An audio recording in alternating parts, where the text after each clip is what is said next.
Praise the Lord. தேவனுக்குள்ள சந்தோஷமா இருக்கீங்களா? தேவனுக்குள்ள சந்தோஷமா இருக்கீங்களா?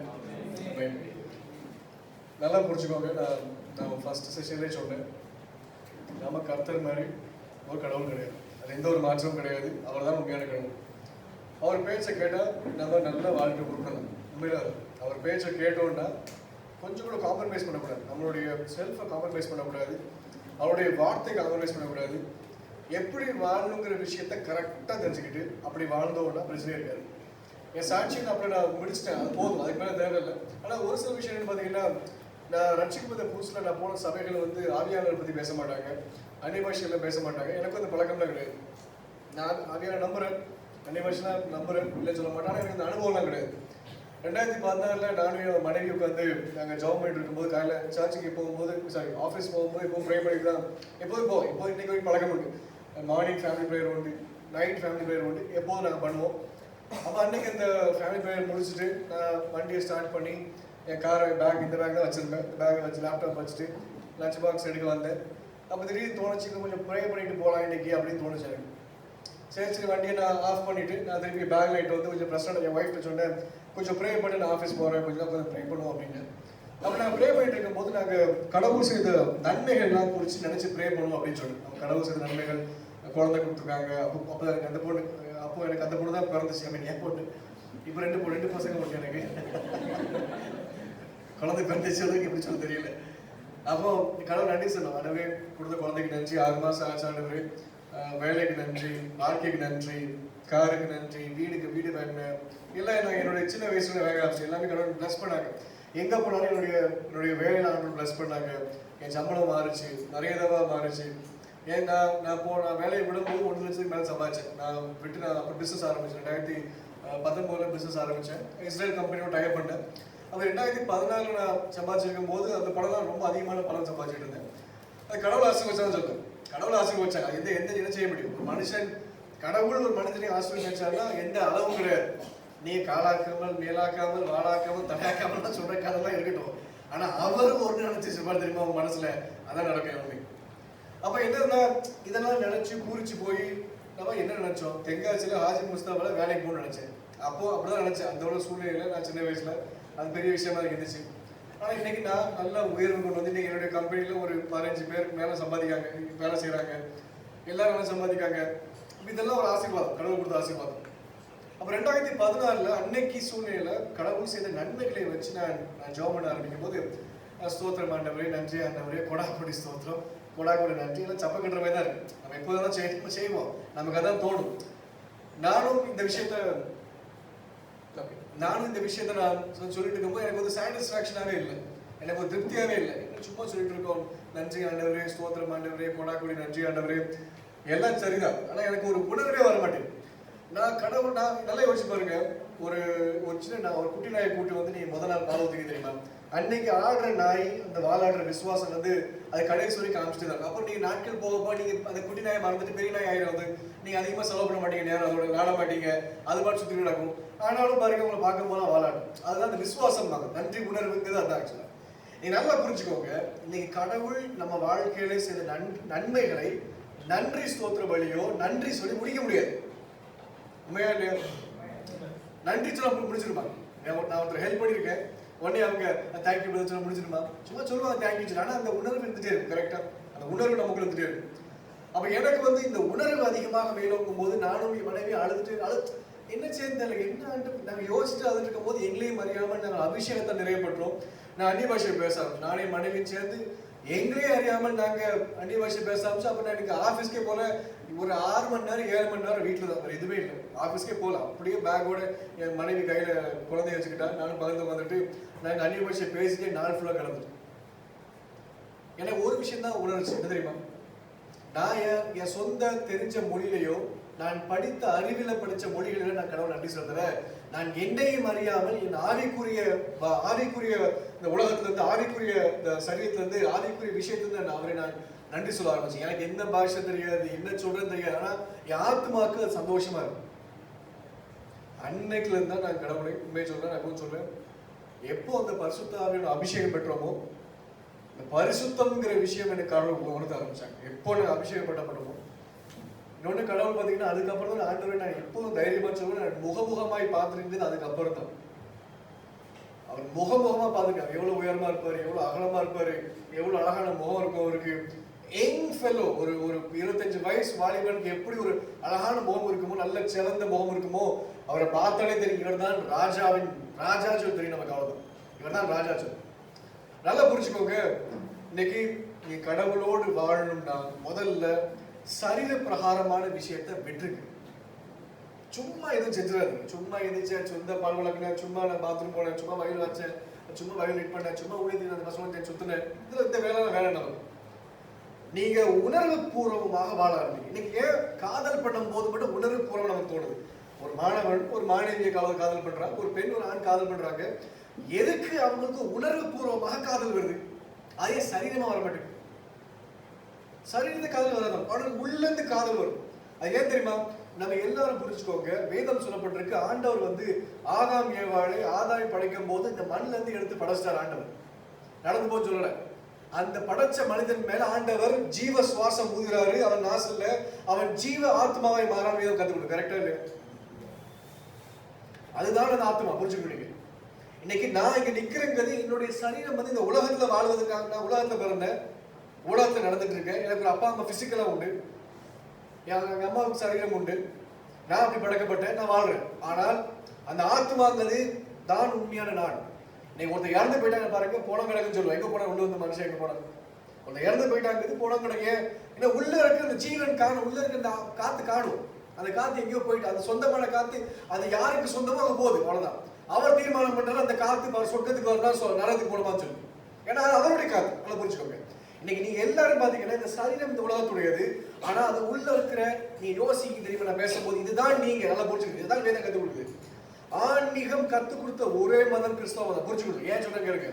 நீங்க கூகுள்ல போய் நீங்க ஸ்பிரிச்சுவாலிட்டி ஆன்மீகம் டைப் பண்ணி பாத்தீங்கன்னா சொல்லப்பட்டிருக்கும், 2000 வருஷத்துக்கு முன்பதாக பரிசுத்த ஆவியானவர் இந்த மக்கள் மேல வரும்போது அவர்கள் தங்களுடைய ஆத்மா, தன்னுடைய சரீரத்துக்கு முக்கியத்துவம் கொடுக்காம தங்களுடைய ஆவிக்கு என்றும் தங்களுடைய ஆத்மாக்கு என்றும் முக்கியத்துவம் கொடுத்து வாழ ஆரம்பிச்சாங்க. இதுதான் ஆன்மீகம் என்பது. தான் கடவுள் சொல்றாங்க, இப்படிதான் வாழணும்னு சொல்லி வராங்க. அப்ப நல்லா புரிஞ்சுக்கோ. இன்னைக்கு நம்ம கத்துக்க போற விஷயம் என்ன? நீங்க யார் முதல், எப்படி அவர் பண்ணணும், ஏன் எப்படி அவர் தீர்மானம் பண்றாரு நீங்க சொர்க்கம் போகணும், நரகம் போகணும், பரலோகம் வரணும்னு சொல்லி. ஏன் பாத்தீங்கன்னா அது அவருடையது, அவருக்கு உரிமை உண்டு. அவர் படைத்ததுனால தன்னுடைய ஜீவன் நான் உங்களுக்கு கொடுத்துருக்கேன், அதை நீங்க உயிர் ஆத்மாவா இருக்கீங்க, நீங்க என்னுடைய பிள்ளைகள் சொல்றேன். அப்போ நீங்க நடப்பதும் நீங்க வாழ்வதும் எனக்கு சொந்தமானது, நான் உரிமை எடுக்கிறேன். நீங்க சரியா வாழ்ந்தாலும் உரிமை எடுக்கிற கடவுள் புரிஞ்சுக்கோங்க. இன்னைக்கு நான் ஒரு ஆத்மா ரீதிய மனுஷனாக வாழ முடியாட்டி செய்ய முடியாது. இந்த உலகத்துல போய் கேளுங்க, ஆன்மான்னு சொல்லுவாங்க. இந்து சபைகள் ஆன்மா, அவங்க ஆன்மான்னு சொல்ல தெரியும். அவங்க இது ஆவி உள்ள இருக்கு, ஆத்மா சொல்ல ஆன்மான்னு சொல்லுவாங்க. நமக்கு பைபிள் சொல்லப்பட்டிருக்கு, தேவனுடைய வார்த்தை இருபுறமும் கருக்குள்ள பட்டயம். அதுக்குதான் தெரியும் எப்படி அந்த நல்லிக்குள்ள கறி இருக்கும் தெரியுமா? போன் மேரோ மைதான். நல்லிக்குள்ள கறி எப்படி இருக்கும், அப்படிதான் ஆத்மாக்குள்ள ஆவி இருக்கு. அது கடவுளுடைய ஆவி. அதுதான் நமக்கு கற்றுக் கொடுக்குது. இதுதான் இதை பிரிச்சு கற்றுக் கொடுக்கிறது கிறிஸ்தவம் மட்டும்தான். எப்படி ஆத்ம மனுஷனை நீ வாழ்ற, எப்படி நீ ஆவிக்குரிய மனுஷனை மாற வேண்டும் கற்றுக் கொடுப்பதுதான் கிறிஸ்தவம். புரிஞ்சுட்டா? இது வரைக்கும் புரிஞ்சுட்டா? இன்னைக்கு குழப்பம் இல்லை, யார் ஆவி யார் ஆத்மா யார் பாவி சொல்லி. எனக்கு அந்த குழப்பம் ஆரம்பம் தெரிஞ்சு கிறிஸ்தவத்தை வரும்போது. இப்ப புரிஞ்சுக்கோங்க. நம்ம வாசிக்க போற வசனம் சங்கீதத்துல 119ஆம் அதிகாரத்துல 27ஆம் வசனம். அது சொல்லப்பட்டு வாசிக்க, உமது கட்டளைகளின் வழியை எனக்கு உணர்த்தி அருளும், அப்பொழுது உமது அதிசயங்களை தியானிப்பேன் சொல்லப்பட்டிருக்கு. சங்கீதக்காரர் சொல்றாரு, கடவுளே உங்களுக்கு கட்டளைகள் சொல்லுங்க, என்னெல்லாம் கட்டளைகள் சொல்லுங்க, அதை ஃபுல்லா எனக்கு உணர்த்துங்க. இந்த கட்டளையை பின்பற்றணும், இதை செய்யணும்னு சொல்லுங்க. இதை நீங்க சொல்லி கொடுத்தீங்கன்னா நான் அப்போ அதை தியானிப்பேன் அப்படிங்க. நான் இந்த எழுதுன இந்த மெசேஜ் கண்டென்ட் நான் இப்போ பெர்லின் பிரதருக்கு நான் அனுப்பிவிடுறேன். நீங்க அவங்க இமெயில வாங்கிக்கோங்க. நான் இந்த கண்டென்ட்டை ஃபுல்லா நான் அனுப்பிவிடுறேன். எழுத இந்த மெசேஜ் ஃபுல்லா நான் ஆக்சுவலா பிரிண்ட் பண்ணி கொண்டு வரேன். கொஞ்சம் டைம் ஆயிட்டு, இந்த ஈவினிங் ஒரு மீட்டிங் இருந்துச்சு, டைம் ஆயிட்டு ஆக்சுவலா என்ன கொண்டு வந்திருக்கேன். அப்போ சங்கீதக்காரர் சொல்றாரு, ஆண்டவரே ஒரு கட்டளையெல்லாம் கற்றுக் கொடுங்க, எனக்கு உணர்த்துங்க. கற்றுக் கொடுக்கறது வேற, உணர்வு பூர்வமா கொண்டு வர. எப்போ இந்த உணர்வு பூர்வ வார்த்தை வருதோ அப்பவே ஆத்மாக்குள்ள போதுன்னு அர்த்தம். அதை புரிஞ்சுக்கோங்க. எப்போ இந்த எக்ஸ்பிரஷன்ஸ், இந்த ஃபீலிங்ஸ், இந்த எமோஷன்ஸ்லாம் எப்போ வருதோ ஆத்மா. இப்போ நான் இன்னொரு கேள்வி கேட்க, சரீரம் என்பது என்ன அர்த்தம்? சரீரம் என்ன அர்த்தம்? தெரிஞ்ச சொல்லுங்களேன். ஒருத்தருக்கு சரீரம் என்ன சொல்ல முடியும்? ஒருத்தருக்கு சரீரம் இருக்குமா என்ன சொல்ல முடியும்? ஒண்ணு பிசிக்கலா இருக்கான்னு தெரியும், கரெக்டா? சரீரம் எது? அந்த சரீரம் இருப்பது வந்து அது தொடும், பார்க்கும், கேட்கும், அது டேஸ்ட் தெரியும், ஃபீல் பண்ணும், கரெக்டா? 5 senses of organs உண்டு. இந்த பாடி, ஹியூமன் பாடிக்கு 5 சென்ஸ் உண்டு. ஒன்று வந்து see, பார்க்கறது, கேட்கறது, டேஸ்ட் பண்றது, தொடுறது, உணர்றது, கரெக்ட்? ஸ்மெல் பண்றது. இதுதான் சரீரத்தோடைய வேலை, கரெக்டா? இதெல்லாம் நம்ம செஞ்சா வாழ்ந்துட்டு இருக்கோம். இது சரீரம் வந்து இப்படிதான் ஆயிருக்கு. இப்ப ஆத்மான என்ன? ஆத்மான என்ன? வேதம் சொல்லுது ஆத்மா என்பதால புரிஞ்சுக்கோங்க, நீங்க, அதுதான் நீங்க. உங்களுக்கு அந்த ஆத்மாக்குள்ள ஆவி இருக்கா, நல்லா புரிஞ்சுக்கோங்க. அந்த ஆத்மாக்கு உள்ளதான் ஆவி. ஆத்மா தனியா, ஆவி தனியா இல்ல. அந்த ஆத்மாக்குள்ள ஆவி இருக்கு. ஏன்னா கடவுள் நம்ம ஜீவ சுவாசம் போதும் ஜீவ ஆத்மாவே மாறணும். நமக்கு நல்லா புரிஞ்சுக்கோங்க, சரீரம் என்பது 5 உணர்வுகள் நான் சொல்லிட்டேன். தொடும், பார்க்கும், கேட்கும், ஸ்மெல் பண்ணும், டேஸ்ட் பண்ணும். இப்ப ஆத்மாங்கிறது எப்படின்னா எமோஷன்ஸ், எண்ணங்கள் உருவாகும். எண்ணம் யார் ஒருத்தர் யோசிக்கீங்களோ அவங்க ஆத்மான்னு அர்த்தம். யோசிப்பீங்க, உங்களுக்கு ஒரு எமோஷன்ஸ் உண்டு, உங்களுக்கு சில ஃபீலிங்ஸ். சில பேர் நினைப்பீங்கல்ல, எனக்கு இது பிடிக்காது, எனக்கு சில ஃபீலிங்ஸ் உண்டு. சில பேர் ஒரு சோகமான மெசேஜ் பார்த்தீங்கன்னா ஒரு எமோஷன்ஸ் ஆகிடும். உங்களுக்கு ஒரு எமோஷன்ஸ் உண்டு, உங்களுக்குன்னு ஒரு தாட் உண்டு, உங்களுக்கு ஒரு சில எண்ணம் உண்டு. இதுதான் சரி நினைப்பீங்க. ஆக்சுவலி இதுதான் ஆத்மா. இப்போ ஆவிங்கிறது கடவுளுடைய, நல்லா புரிஞ்சுக்கிட்டீங்க. மனித ஆவி இருக்கு, நம்ம கடவுள், நம்ம ஆத்மாக்குள்ள ஒரு ஆவி இருக்கு. அந்த ஆவிக்குரிய மனுஷனாய் மாறுவது தான் வேதம் கற்றுக். இப்போ நல்லா புரிஞ்சுக்கோங்க, சரீர வாழ்க்கையை விட்டு ஓடி போய் ஆத்மாவை கண்டுபிடிச்சு ஆத்மா விட்டு உள்ள போய் ஆவிக்குள்ள போறதுதான் கிறிஸ்தவ வாழ்க்கை. எவ்வளவு ஸ்டெப் இருக்கு. நம்ம எங்க சுத்திட்டு இருக்கோம்? ஜம்ப் பண்ணி நம்ம பிசிக்கலா சுத்திட்டு இருக்கோம். நம்ம ஜாம் பண்ணுவோம், முழங்கால வலி கொடுப்போம், முழங்கால போட்டு ஜாம் பண்ணுவோம், நம்ம ஃபாஸ்டிங் ப்ரேயர் பண்ணுவோம். எல்லாம் பாருங்க, நம்ம இன்னும் இதை தாண்டி போகவே இல்லை. ஆக்சுவலா கிறிஸ்துவ சொல்றாங்க, இந்த உலகத்தை வாழும்போது நீ வேசித்தனம் பண்ணுவது தான் நீ வேசியா, நீ தப்பு செய்ய மாட்ட. எவன் ஒருவன் தன் ஒரு ஸ்திரீயை மனசுல நீ இச்சையா யோசிக்கியோ அப்பவே நீ வேசித்தனம் பண்ண தண்டிக்கப்பட்ட நியாய தீர்ப்பட்டாச்சு. அவ்வளவுதான். நியாய தீர்ப்புக்குள்ள வந்தா எப்போ அவன் யோசிக்கும் போது நியாய தீர்ப்பு உள்ளாயிட்டான். அவன் யோசிச்சு பாருங்க. Christianity is not a simple religion. கிறிஸ்தவம் வந்து ஒரு ஈஸியான வாழ்க்கை கிடையாது. ஆண்டவர் சொல்றாங்க, சொர்க்கத்துக்கு போவது, பரலோகம் போறது வந்து அந்த ஒரு ஒட்டகம் வந்து ஒரு ஊசி நுழையில போற மாதிரியா. ஒட்டகத்தை எடுத்து நீங்க அரைச்சி ஜூஸ் போட்டா கூட ஊசி போக முடியாது. பிசிக்கலான ஒரு சரீரபூர்வமான ஒட்டகத்தை எடுத்து அது ஜூஸ் பண்ணி போறதுனால முடியாது. இதை கத்துக்கூட கிறிஸ்து வரல. என்ன சொல்ல வராரு? நம்ம ஆத்மா அப்படிதான் இருக்கு. நீங்க ஏதாவது சொன்ன, நீங்க சாகடிக்கணும் உங்களுடைய ஆத்மாவும் சரீரத்தை. உங்களுக்கு கொடுக்க போற முக்கியத்துவத்தை நீங்க சாகடிக்கணும். நல்லா புரிஞ்சுக்கோ. இப்ப இந்த கிளாரிபிகேஷன் ஓகே தானே? சரீரம் தெரிஞ்சுட்டு, ஆத்மா தெரிஞ்சுட்டு, ஆவி தெரிஞ்சுட்டு. ஆத்மா என்பது நீங்க எண்ணம், யோசிக்கிறது, உங்களுடைய ஃபீலிங்ஸ், உங்களுடைய எமோஷன்ஸ் தான் நீங்க உருவாயிருக்கீங்க. நீங்க எப்படி உருவாயிருக்கீங்க? இந்த உலகத்துல நீங்க வளரும் போது முதல்ல சரீர ரீதியா நீங்க வளர்ந்துருக்கீங்க, பழுத்துட்டீங்க, உருவாயிருக்கீங்க. அது ஒரு பக்கம்.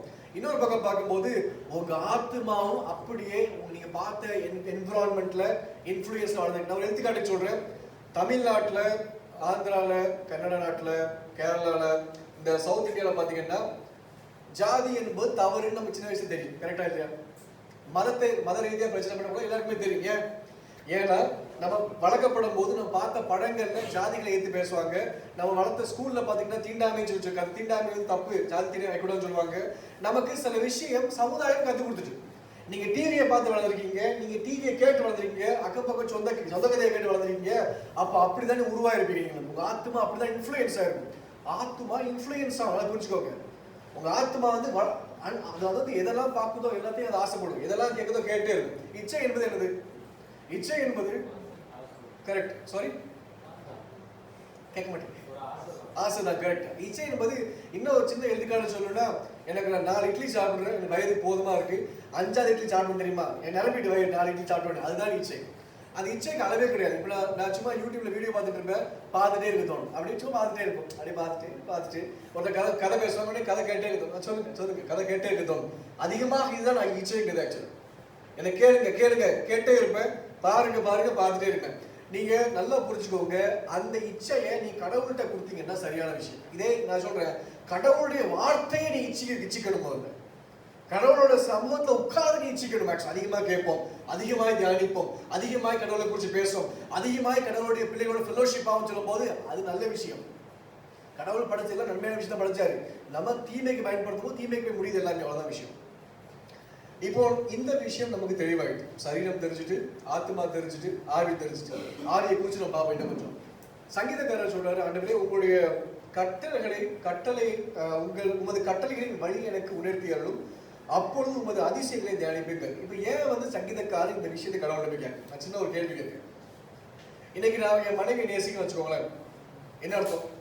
என் மனைவியை நேசிக்கன்னு சொல்லி ஊர் ஃபுல்லா போஸ்டர் தெரியாருமா? இல்லாட்டி நான் ஒரு கால் நினைச்சு குட் மார்னிங் மனைவி, குட் மார்னிங், குட் ஈவினிங், இந்த பிரேக்ஃபாஸ்ட் செஞ்சு வச்சுட்டேன், இதெல்லாம் தெரியாருமா? இல்லை. என் மனைவியை நேசிக்கிறது அவளுக்கு என்ன பிடிக்குங்கிற விஷயத்த அவளை கற்றுக்கிட்டு, அவளுக்கு பிடிக்கிற விஷயத்த செய்வேன், என்ன பிடிக்காதுங்கிற கற்றுக்கிட்டு பிடிக்காத விஷயத்த நான் துரத்துவேன். கரெக்டா? அதான் உண்மையான அன்புங்கிறது. உங்க சின்ன பிள்ளை நீங்க வளர்க்கீங்க, அந்த பிள்ளைக்கு பால் பிடிக்கும், செரலாக் பிடிக்கும், கேரட்டை மஸ்ட் நீங்க கொடுத்துப்பீங்க, இல்லாட்டி ஏதாவது ஃப்ரூட் சூப் வைப்பீங்க, இல்லாட்டி வெஜிடபிள் சூப் வைப்பீங்க, பிள்ளைக்கு கொடுப்பீங்க. ஏன்? உங்க பிள்ளைக்கு எது வேணும்னு தெரியும். ஆக்சுவலா அப்போ நீ கடவுளை நேசிக்கும் போது கடவுள்கிட்ட முதல்ல போய் கேட்கணும், கடவுளே உங்களுக்கு என்ன பிடிக்க மாட்டேன், இதான் சங்கீதக்காரங்க, அப்படி உங்க கட்டளை என்ன ஆண்டது, நான் அதை தியானிக்க, அதன்படி பின்பற்ற ஆரம்பிக்க, முடிஞ்ச விஷயம்.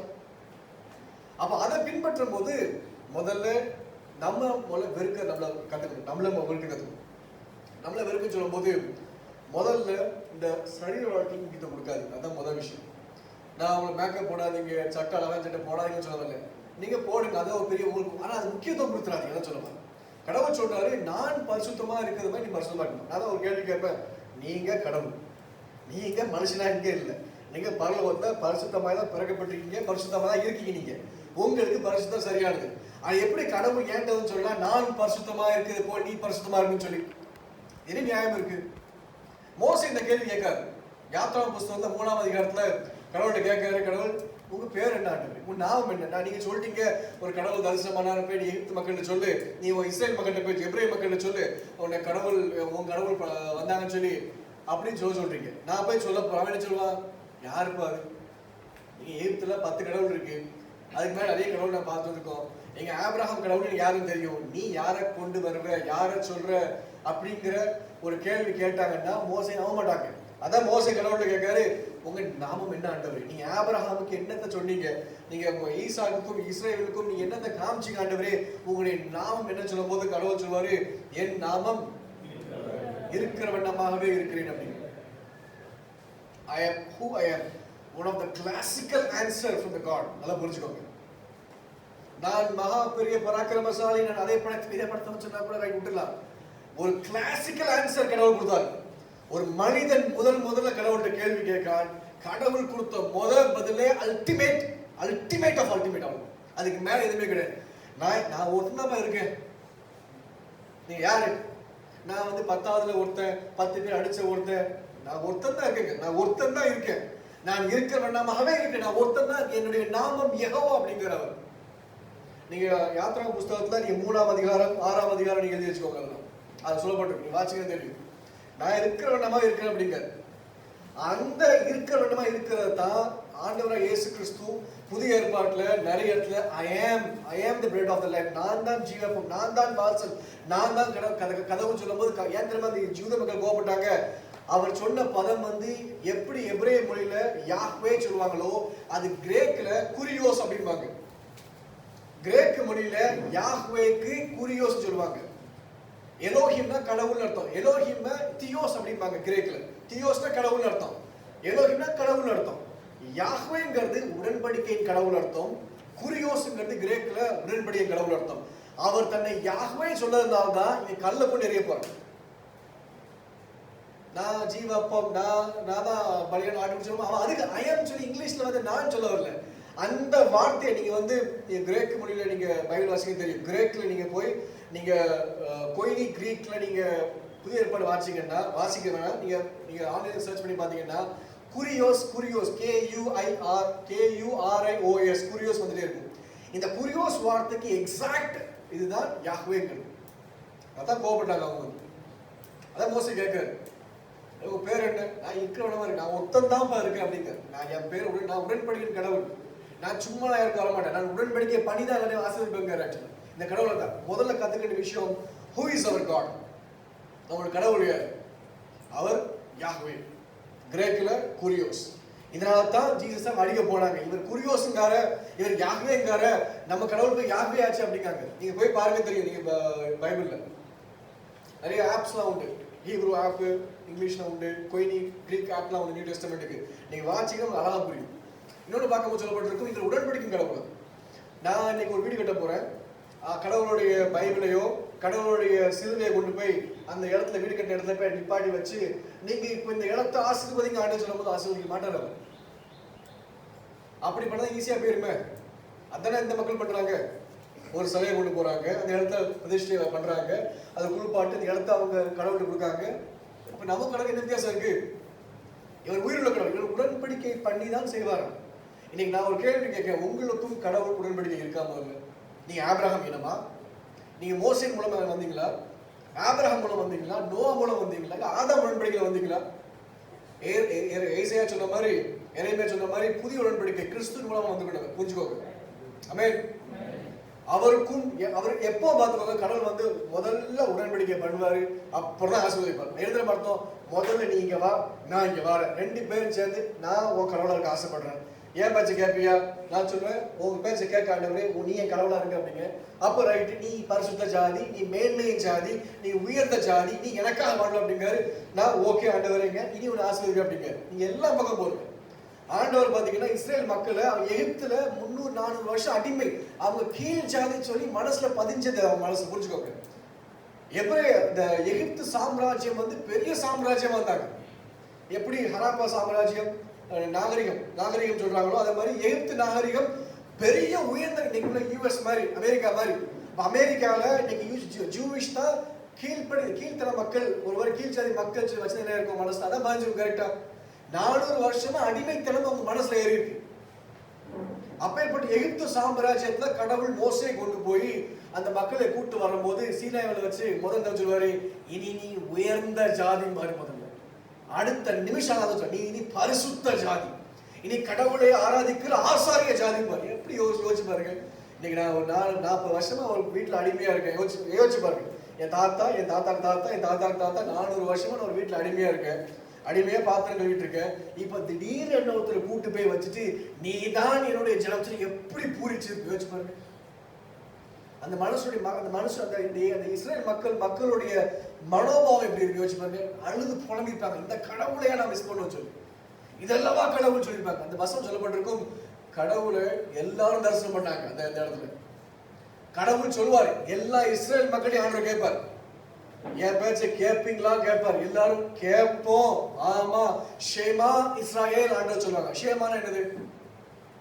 ஷேமானா கேள் நடந்தோம். எபிரேய மொழியில கேள் என்பதற்கும் கேட்டு நட என்பதற்கும் ஒரு வார்த்தை கிடையாது. புரிஞ்சுக்கோங்க. நான் சொல்ல கேளுங்க அப்படின்னு சொல்லுவோம்ல, கேளுங்க சொல்வதற்கும் நான் சொல்றதை கேட்டு நடக்க சொல்லுவோம் தெரியுமா, அதுக்கும் ஒரே அர்த்தம் தான். ஷேமான்னு சொல்லுவாங்க. ஷேமா என்பது நான் சொல்றதை கேட்டு நட. நான் ஒரு எழுத்துக்காக சொல்றேன், என் பொண்ணு பேர் ஐவா சொன்னோடனே ஐவா திரும்ப அப்பா பார்த்து என்னப்பா அப்படிமா, செம்பு தண்ணி எடுத்துட்டு வாடா அப்படிங்க.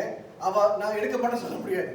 ஏன்னா நான் சொன்ன விஷயத்த அடுத்த நிமிஷம் கேட்டான்னா அவ போய் எடுத்து நடக்கணும். இதுதான் ஆண்டவர் சொன்ன ஷேமா. இன்னைக்கு நான் கேட்க ஷேமா மிஷனரிஸ், நான் சொல்ல கடவுள் கேட்க வச்சுக்கோங்க. ஷேமா சொல்லும் போது நீங்க கேட்கணும். அவரோட வார்த்தையை நீங்க கேட்டு நடக்க ஆரம்பிக்கணும். அன்னைக்குல இருந்து நீங்க புரிஞ்சுக்கோங்க. அப்படி நடக்கணும். சரிய வாழ்க்கை கொடுக்காம ஆத்ம ரீதிய மனுஷனாக, ஆதி ரீதிய மனுஷனாக மாற வேண்டிய நீங்க போது. புரியுதா? ஏன்னா அவன் உயிர் இருக்காரு. அவர் இன்னைக்கே மனைவி நிற்கா, நான் நிற்க வச்சுக்கோங்களேன். நான் மனைவிட்ட சொல்றேன், என் பேச்சு கேள்றேன் அப்படிங்க, சரி அப்படின்பா. ஏன்னா நான் உயிரோடு இருக்கேன், நான் சொல்றேன். தான் கடவுள் சொல்ல, என் பைபிள் நான் வசனம் போட்டிருக்கேன், நீங்க வாசிக்கீங்களா, ஏன் கேட்க மாட்டீங்க, ஏன் நடக்க மாட்டீங்க? நான் சின்ன ஒரு எக்ஸாம்பிள் சொல்றேன். பைபிள் சொல்லப்பட்டிருக்கு, அது ஜீசஸ் சொன்னாங்க. இந்த வசனம் வந்து யாராவது ஒரு தப்பு செய்யும் போது நீங்க அவனை கண்டிக்காட்டி அவன் பாவ பலி, உங்க ரத்த பலி உங்க மேல சொல்லணுமா. பைபிள் இருக்கு, புதிய ஏற்பாடு. அது பவுல் சொன்னாங்களா, ஏசு சொன்னாங்க, ஞாபகம் பண்ணிடுங்க. பைபிள் வசனம் இருக்கு, ஒருத்தன் தவறு செய்யும் போது அவன் தவறு நீ கண்டிக்காம முட்டீங்கன்னா அந்த ரத்த பலி யார் மேல இருக்குமா, உங்க மேல சோக்குமா. சரி, இப்ப நீங்க வந்து பாத்துட்டீங்க, இப்ப கண்டிச்சிட்டீங்கன்னா ரத்த பலி அவனுக்கு தான் சொந்தம், உங்களுக்கு கிடையாது. இப்ப நீங்க கண்டிச்சிட்டீங்க, அவன் கேட்ட மனத்திருக்கா எல்லாருக்கும் பெஸ்ட். கரெக்டா? இன்னைக்கு ஏன் கிறிஸ்தவம் சாபத்துல கிடக்கு சொல்லுங்க? எப்படி கிறிஸ்தவம் சாபத்துக்குள்ள போச்சு? கிறிஸ்தவம் ஒரு உயிருள்ள கடவுளை ஆராதிக்கிற மதம். கிறிஸ்தவம் ஒரு உயிருள்ள கடவுளை நேசிக்கிற, ஒரு உயிருள்ள ஒரு தகப்பனை மேல நீங்க அன்பு வச்சு 3 நாள் உங்க வீட்டை விட்டுட்டு உங்க சொந்தத்தை விட்டுட்டு நீங்க 3 நாள் இங்க வந்திருக்கீங்க, கடவுளுக்காக வந்திருக்கீங்க. ஆனால் ஏன் கடவுள் உங்களை ஆசீர்வதிக்க மறுக்கிறார்? ஏன் தெரியுமா? எல்லாம் சரிதான், நான் சொல்றது எப்போ கேட்பீங்க, எப்போ வளர்வீங்க, அதான் கடவுள் கேட்கிறார். இன்னைக்கு உங்க சபையிலையோ உங்களை சுத்தி கிறிஸ்தவ சமுதாயத்துல தப்பு நடக்குதுன்னா நீங்க கண்டிச்சு பேச ஆரம்பிச்சீங்கன்னா அதுதான் வேதம் கற்றுக் கொடுக்கிற முதல் மார்க்கம். இதுதான் நீதிக்காக நிக்கணுமா வேதம் சொல்லுது. நீதிக்காக நிக்கணுமா, அநீதி செய்யக்கூடாது. எனக்கு தப்புன்னு தோணுச்சுன்னா நான் மைக் பேசியிருக்கேன், அந்த சர்ச்சிலையும் பேசியிருக்கேன். தப்பு தான், அந்த பாஸ்டர் தப்பு தான், யாரும் தப்பு தான். நான் செஞ்சா நீங்க அதான் என்னை தள்ளிச்சு கேட்கணும், நான் தப்பா நீங்க வந்து கேட்கணும். ஒவ்வொருத்தருக்கும் உரிமை உண்டு. நம்ம எல்லாம் கிறிஸ்தவம் என்றால் நான் தவறு செய்யும் போது, நான் பணத்துக்கு ஊழியம் செய்யும் போது, நான் பணத்துக்காக ஓடும் போது, நான் மைக் பிடிச்சி பேசணும் பிராண்ட் மேனேஜர் மாற நினைச்சேன்னா நீங்க எனக்காக ஜாப் பண்ணணும். நீங்க எல்லாம் சேர்ந்து முடிவு பண்ணி என்னை பேச முயற்சி பண்ணி என்னை மாற்ற உயிர் போய் செய்யணும். இதான் வேதம் கற்றுக் கொடுக்குது. இன்னைக்கு பவுல் சொல்றாரு, ஒரு சபையில ஒருத்தன் வழி தப்பி போறான்.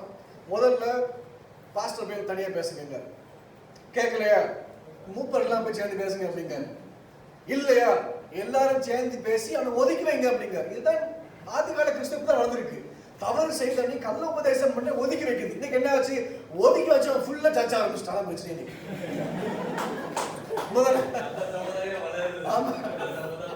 ஆமா, ஒதுக்கி வச்சது ஃபுல்லா பெரிய சகையாயிட்டு நீங்க நம்ம ஒன்றும் செய்ய முடியாது. ஆனா பவுலுடைய காலத்தை யோசிச்சு பாருங்க, அவர் நீதிக்காக நின்றார். நல்லா புரிஞ்சுக்கோ, கடவுள் வந்து ஒரு கணத்தை காமிச்சா மறு கணத்தை காமிச்சா எல்லாம் சரிதான், நீதிக்காக பண்றது.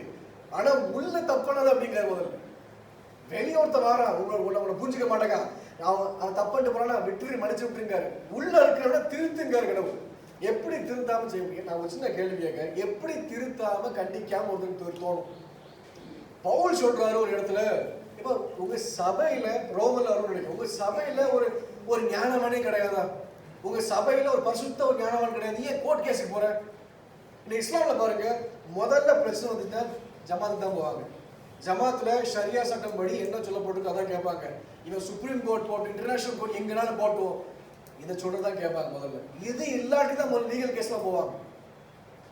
பைபிள் தான் கத்துக்கிட்டு பைபிள் சொல்றது, முதல்ல உங்க சபையில ஞானவானே கிடையாதா, உங்க மூப்பர்களும் கிடையாது சேர்ந்து சரி பண்ணி பிரிச்சு வைக்கிறது.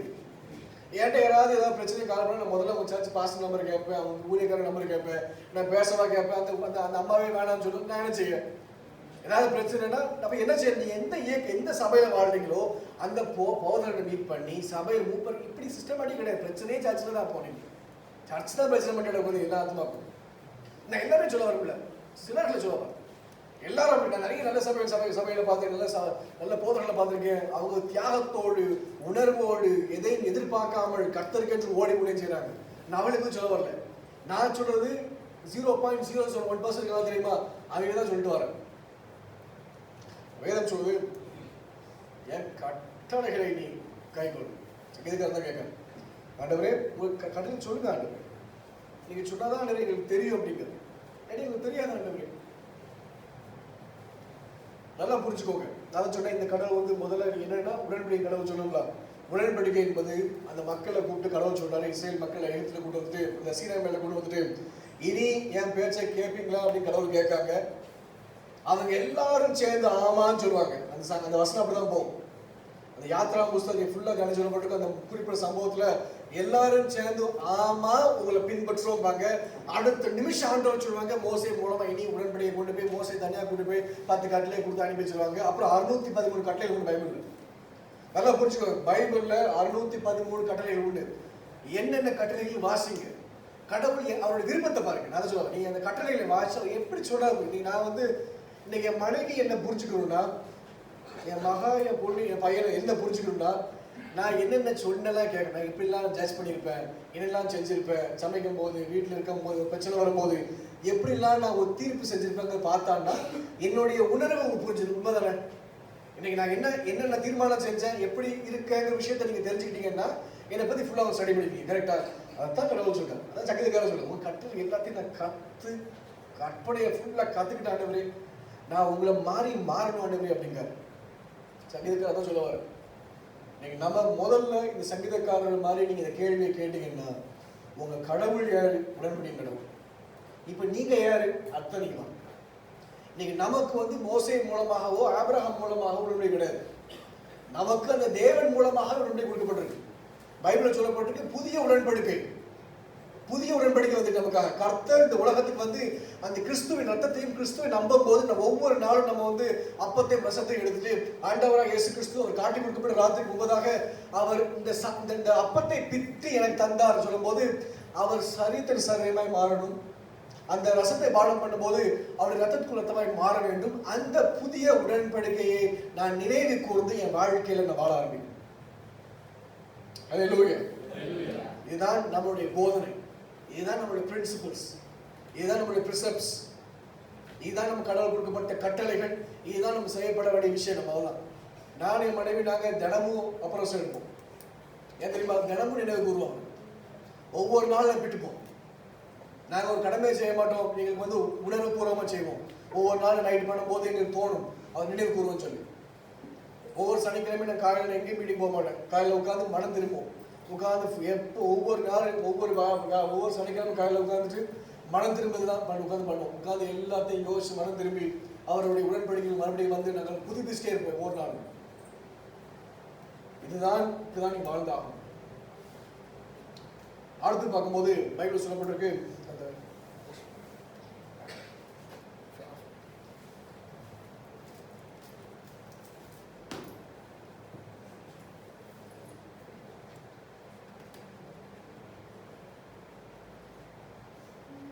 நீங்க அடுத்து பார்க்கும்போது சொல்லப்பட்டிருக்கும் நம்ம வந்து ஆவின் கனிகளை கொடுக்கிற மனுஷனாய் மாறணும். கலாத்தியர் புஸ்தகத்துல 5ஆம் அதிகாரம் 22 வசனம் சொல்லுது.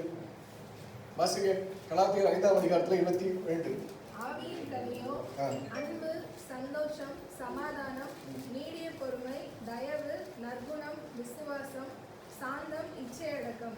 இப்படிப்பட்டவைகளுக்கு விரோதமான பிரமாணம் ஒன்றுமில்லை. நல்லா புரிஞ்சுக்கோங்க. ஆவியின் வரங்கள் முக்கியமா, ஆவியின் கனிகள் முக்கியமா? ஆவியின் வரங்கள் யாருக்கு வரும்? தேவனுக்கு வரும். அது கடவுள் கொடுப்பது. கரெக்டா? ஆவியின் கனிகள் யாருக்கு வரும்? நம்ம என்ன செய்யணுமோ அதை செய்வோம். கடவுள் நீ கொடுங்க, நீ வரங்கள் கொடுக்கலாம் இருக்கட்டும், கொடுப்பார். அவர் நான் கொடுக்க மாட்டேன்னு சொல்லுவார். அவர் அந்த தேவை கொடுப்பார். நம்ம என்ன செய்யற விஷயத்தை புரிஞ்சுக்கொண்டீங்க. அவர் என்ன செய்யற விஷயத்தை அவர் பண்ணுவார். இன்னைக்கு சுகம் அளிப்பதும் குணம் அளிப்பதும் பிசாசுகளை தோற்றுவதும் உங்களால் முடியாது. நான் என்னைக்கு அந்த அந்நிய பாஷையை பேச 2016 ரசிக்கப்படல 2016 அபிஷேகம் பண்ண ஆரம்பிச்சோமோ அன்னைக்கு நாங்கள் சுகம் அளிக்க முடியும் செய்ய ஆரம்பிச்சோம்.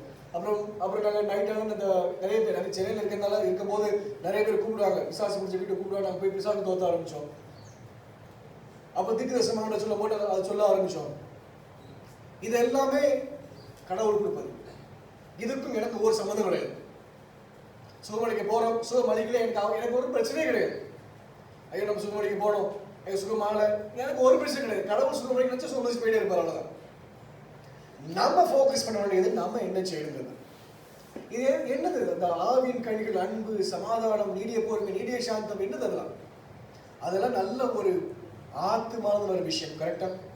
இப்ப நான் சொன்ன உங்கள்கிட்ட ஆத்மா என்பது யோசிக்க சொல்லி, இப்ப என்னதான் யோசிக்கிறீங்க? அதான் பிரச்சனை. நம்ம என்ன யோசிக்கும்? நம்ம பிரச்சனை, நம்மளுடைய வேதனை, அவன் நல்லா இருக்கான், இவன் நல்லா இல்லை, எனக்கு இப்படி பிரச்சனை. நம்ம யோசிக்கிறது எல்லா விஷயம் ஒன்று கவலைகளா இருக்கும். நம்ம யோசிக்கிற இன்னொரு விஷயம் என்ன பார்த்தீங்கன்னா, இந்த உலகத்துக்குரிய இச்சை எதுவுமே கிடையாது.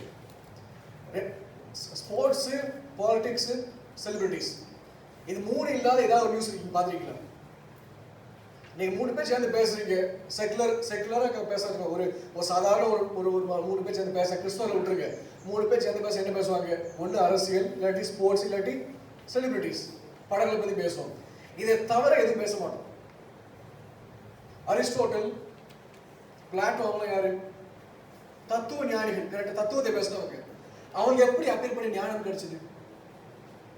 ஏன்னா ஞானத்தில் சிறந்த ஞானமானால சோலமான் ஒருத்தன் வாழ்ந்தான். அவருக்கு கடவுள் ஞானம் கொடுத்தாங்க. தாவீதுக்கு மாத்திரம் இல்லை, தாவீதுக்கு ஒரு ஏக்கம், கடவுளுக்கு கோயில் கட்டணும்னு சொல்லி. ஆனா நிறைய ரத்த பலி அவன் கையில் இருக்கிறதுனால கடவுளுக்கு தாவீது மூலமா செய்ய விரும்பல. ஆண்டவர் சோலமன் மூலமா செய்ய விரும்பினாங்க.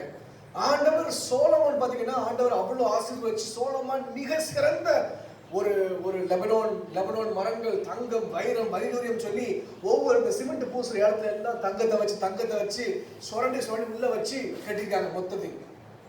அதான் நீங்க பாத்தீங்கன்னா அவங்களுடைய கோயில் இடிக்கும் போது செங்கல் இல்லாம இடிச்சாங்க தெரியுமா? ஒவ்வொரு செங்கலுக்குள்ளே தங்கம் இருக்கும், அதை தகர்த்தாங்க. இடிச்சுட்டு போயிட்டே இருக்கலாம்ல, ஏன் மொத்தமா உருவணும்? எல்லா பக்கம் தங்கம் வைரம் அப்படிதான் சோலமன் பண்ணாரு. கடவுள் கனம் கொடுத்து, அந்த கனம் கொடுத்து கடவுளுக்கு ஆராதனை செய்து அந்த கோயிலை எழுப்புறதுக்கு அப்புறம் கடவுள் வெளிப்படுத்துவாங்க. சோலமன் அவர் என்ன வேணும் கேட்கும்போது சோலமன் சொல்லுவாரு, எனக்கு ஞானம் வேணும் பாரு. ஞானத்தில் சிறந்த ஞானமான விளங்குவது தான் சோலமன். நீதிமொழிகள் வாசி பாருங்க, பிரசங்கி வாசி பாருங்க, ஒரு விஷயம் புரியும் எப்படி ஒரு ஞானவானா வந்தாச்சு அவர். அப்போ இதை படிச்சு வந்த அந்த கிரேக்கர்கள் தான் பிளாட்டோ, அரிஸ்டாட்டில், அவர் எதுவுமே கிடையாது. ஒரு தத்துவ ஞானி நல்ல ஒரு தத்துவம் பிலாசபி படிக்கிறவங்க முதல்ல எந்த தத்துவம்லாம் இருக்கு அதை படிச்சுட்டு தான் தத்துவம் சொல்ல ஆரம்பிக்கலாம். அவருக்கு ஒரு சோர்ஸே ப்ராப்ஸோடைய சோர்ஸ் தான். அது கொடுத்தது யாரு? சோலமோனுக்கு நம் கடவுள். நல்லா புரிஞ்சுக்கோங்க, இன்னைக்கு உங்களுடைய எண்ணம் எதை பேஸ் பண்ணி இருக்கு? கடவுள் சொல்றாரு, ஓ எண்ணம் இல்லப்பா, என் எண்ணம் வேற அப்படிங்கிறார். நான் வசனம் வாசிக்க கேளுங்க. கடவுள் சொல்றாரு சங்கீதம் 92:5, கர்த்தாவே உமது கிரியைகள் எவ்வளவு மகத்துவமானவைகள், உமது யோசனைகள் மகா ஆழமானவைகள் அப்படிங்கிறார். இன்னைக்கு எனக்கு ஒரு யோசனை இருக்கு. எனக்கு என்ன யோசனை தெரியுமா? என் பிசினஸ் நல்லா வரணும், நல்லா இன்னும் பெரிய வீடு கட்டணும். ஒரு எடுத்துக்காட்டு சொல்றேன், இதுதான் யோசனையா இருக்கு. அப்போ இது நல்லா வர்றதுக்கு நான் எப்படி தினமும் செய்யணும், எப்படி தினமும் மீட் பண்ணணும், இதெல்லாம் செய்ய நான் யோசிக்கிறேன். ஏன் பிசினஸ் நடத்துவதற்கு எனக்கு இந்த உலகத்துல அனுபவத்துல நான் ஒண்ணு யோசிக்கிறேன். ஆனா கடவுள் சொல்றாரு, இந்த யோசனை நீ இந்த இன்ஃப்ளூயன்ஸ்ல வந்தது உனக்கு கரெக்டா? இந்த உலகத்துல நீ படிச்சு அனுபவத்துல வந்த யோசனை, அவர் யோசனையில் பெரியவர். அப்ப அவருடைய யோசனை உங்க வாழ்க்கை எப்படி இருக்கும்?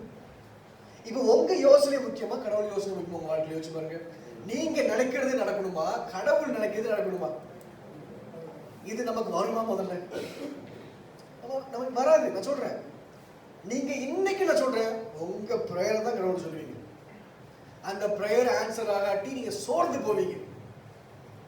நான் நிறைய கிறிஸ்துவ பார்த்திருக்கேன், என்கிட்ட பேசும்போது சொல்லிருக்காங்க, கிறிஸ்துவை பார்க்கணும்பாங்க.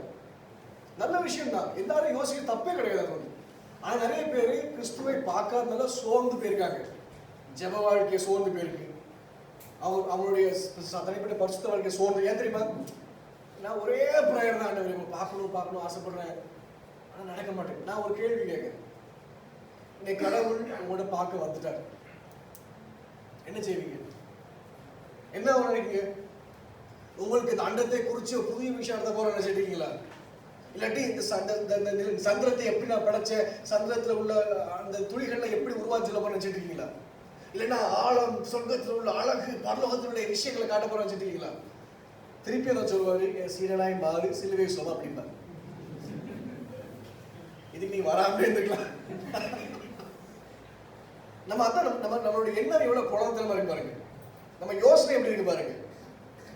நான் இன்னொன்று சொல்றேன் கேடு, கிறிஸ்துவை பார்க்கிறது பெரிய விஷயமா? நான் சொல்றேன், நான் பார்த்ததுனால மேட்டிமை சொல்ல நினைக்காதீங்க. நான் என்னைக்கு சொல்லுவேன், நான் கிறிஸ்துவை பார்த்தது பெரிய பெரிய மேட்டிமை கிடையாது எனக்கு. நான் கிறிஸ்துவின் வார்த்தையை பின்பற்றுவதுதான் எனக்கு மேட்டிமை. அவர் இந்த உலகத்துல வரும்போது 2000 வருஷத்துக்கு முன்பதாக ரோமர்கள் பார்த்திருக்காங்க, யூதர்கள் பார்த்திருக்காங்க, சிலுவையில் அடிச்சவங்க பார்த்தாங்க, ஏதாவது மாறினாங்க, அவங்க சீடர்கள் பார்த்திருக்காங்க, எத்தனை பேர் சுத்தினாங்க, எல்லாரும் பார்த்தாங்க. எத்தனை பேர் வந்தாங்க கடவுள் சொல்லுங்க? ஒரு 33 சீடர், ஒரு 70 பேர் இருப்பாங்க, அவ்வளவுதான். 12 பேர் பிளஸ் 70 பேர் சுத்தி இருந்தாங்க, அவ்வளவுதான். எல்லாரும் பார்த்தாங்க கடவுள். என்ன மாற்றமா வாழ்க்கையில் ஆச்சு? இன்னைக்கு ஒரு எஜமான் இருக்கார், நல்லா யோசிச்சு பாருங்க. ஒரு எஜமான் வீட்டுல உட்காந்துருக்காரு, ஒரு வேலைக்காரன் இருக்கான், ஒரு சொந்த பையன் இருக்கான். பையனும் அப்பாவை பார்த்துட்டு வரான், அந்த எஜமானும் அந்த வேலைக்காரனும் அந்த எஜமான பார்த்து வரான். ஏன்னா வேலைக்காரன் எஜமான் தானே அவர். 2 பேரும் பார்க்காங்க. ஏதாவது வித்தியாசம் உண்டா? வித்தியாசம் கிடையாது. நாட்கள் ஆக ஆக அந்த பையன் அப்பா இடத்துல உட்காருவான், அவன் அப்பா மாதிரியே இருப்பான். இந்த வேலைக்காரன் அந்த எஜமான பார்த்தது மாதிரி மறுபடியும் இந்த பையனையும் எஜமான பார்த்து வருவான். இப்ப நான் ஒரு வார்த்தை கேட்க, நீங்க எஜமான மாதிரி பார்த்துட்டே இருக்கணும் ஆசைப்படுறீங்களா, இல்லாட்டி பையனை மாதிரி அவரை மாதிரி மாறணும் ஆசைப்படுறீங்களா? மாறணுமா? மாறிடுமா? என்னைக்கு நம்ம மாறணும், மாறித்தான் ஆகணும். அது எதுவுமே கிடையாது. இதைத்தான் நான் சொல்ல வரேன். வேதமா தான் கதை நமக்கு வந்து அவர் அவர் அவர் அவர் வந்தாங்க, வந்து நின்னா கூட வந்து நிற்காரு வச்சுக்கோங்க. இப்போ நம்ம பிசிக்கலா தெரியுது. இப்போ கடவுள் நிச்சயமா நேரத்தில் இருப்பாங்க, பிரச்சனை இருக்கும். நமக்கு பிசிக்கலா தெரிஞ்சு என்ன ஆகும்? பார்த்துட்டேன்னு சொல்லி சாட்சி போட ஆசைப்படுறோமா? பார்த்துட்டேன்னு சொல்லி வாழ்க்கை மாறுமா? எதுவும் மாறாது. யூதாஸ் கூட சுத்திட்டு இருக்காரு. யூதாஸ்க்கு எது மாற்றம் வரவே இல்லையே.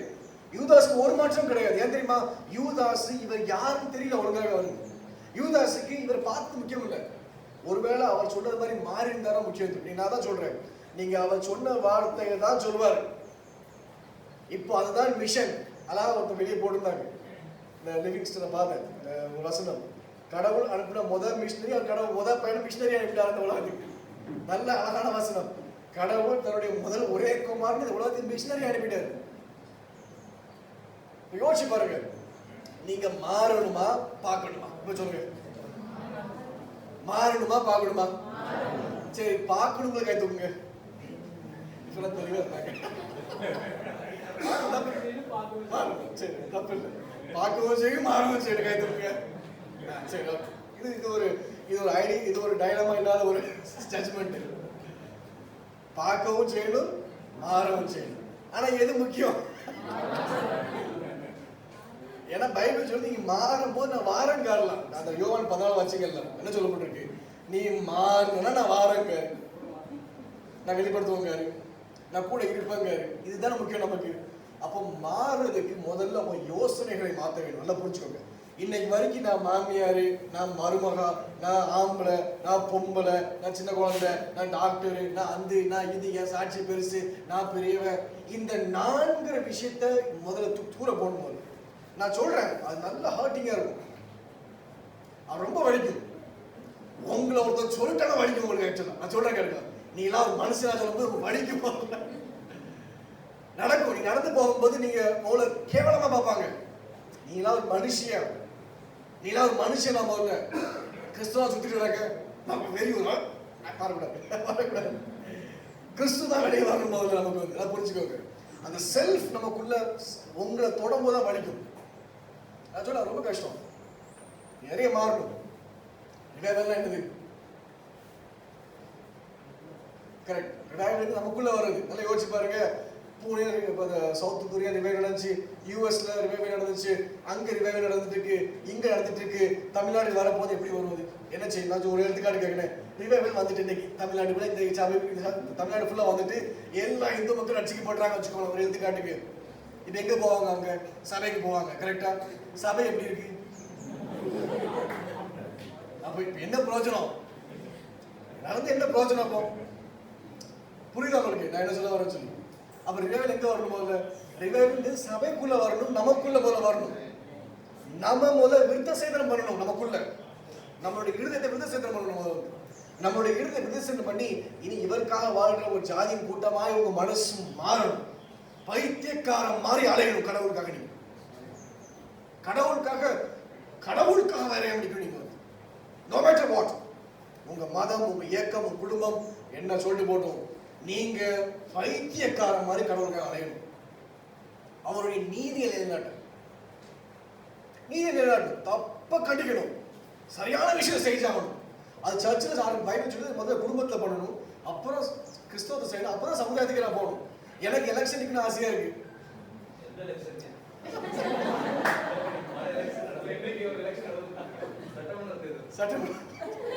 நான் சும்மா சொல்றேன் எடுத்துக்காட்டு. எனக்கு எலெக்ஷன் நிற்கணும் ஆசையா இருக்கு. எலெக்ஷன்ல கேள்வி கேட்பாங்க அந்த மக்கள் வந்து, நீர் கிறிஸ்தவர் தானே, முதல்ல உங்க சர்ச்சை சரி பண்ணியா கேட்பாங்க. சரி, நான் சர்ச் எலெக்ஷன் போறேன். சர்ச் எலெக்ஷன் சொல்லுவாங்க, நீ கிறிஸ்டியன் தானே, முதல்ல குடும்பத்தை சரி பண்ணியா. நான் குடும்பத்துக்கு போறேன். முதல்ல என் குடும்பத்தை சொல்றாங்க, நீ முதல்ல மனுஷன் தானே, உங்களை மனுஷனா மாறியா. சரி, நம்ம மாத்திட்டு வரேன். இதுதான் கடவுள் பைபிள் சொல்லுது. முதல்ல என்ன மாத்தணும், அப்புறம் என் குடும்பத்தை மாத்தணும், அப்புறம் கிறிஸ்தவ சமுதாயத்தை மாத்தணும், அப்புறம் தான் மற்ற மதங்களுக்கான யோசிக்கணும். பைபிள் தான் சொல்லுது. கடவுள் சொல்றாங்க, முதல்ல கிறிஸ்டியானிட்டில கஷ்டப்படவங்க உதவி செய்யணுமா. பைபிள் தான் சொல்லி கொடுக்குது. முதல்ல இது எங்க நம்ம கான்செப்ட் வந்து தெரியல. முதல்ல பைபிள் சொல்லி கொடுக்குது, உன் சகோதரனுக்கு முதல்ல உதவி செய்யணும். இன்னைக்கு நான் என் பணத்தை எல்லாம் எடுத்துட்டு போய் நான் பிள்ளைங்களுக்கு உதவணும்னு சொல்லி நான் வெளியுள்ள மக்களுக்கு உதவி செய்யக்கூடாது. நல்லா புரிஞ்சுக்கோங்க. கிறிஸ்தவம் வந்து முதல்ல கிறிஸ்தவ பிள்ளைகளை முதல்ல பராமரிச்சு கொண்டு வரணும். அப்ப வந்து அவங்களும் ஃபுல்லா பராமரிச்சு ஆனதுக்கு அப்புறம் எல்லாரும் சேர்ந்து வெளி மக்கள் சரி பண்ண போகணும். இன்னைக்கு எல்லாம் வெளியே தான் போறாங்க. உள்ள எல்லாம் சர்ச்சில் ஒரு பிள்ளை படிக்காம கிடக்கும், ஆனா வெளியே ஒரு தியானம் பண்ணிட்டு நடப்பாங்க. அதெல்லாம் சரியான விஷயமே கிடையாது.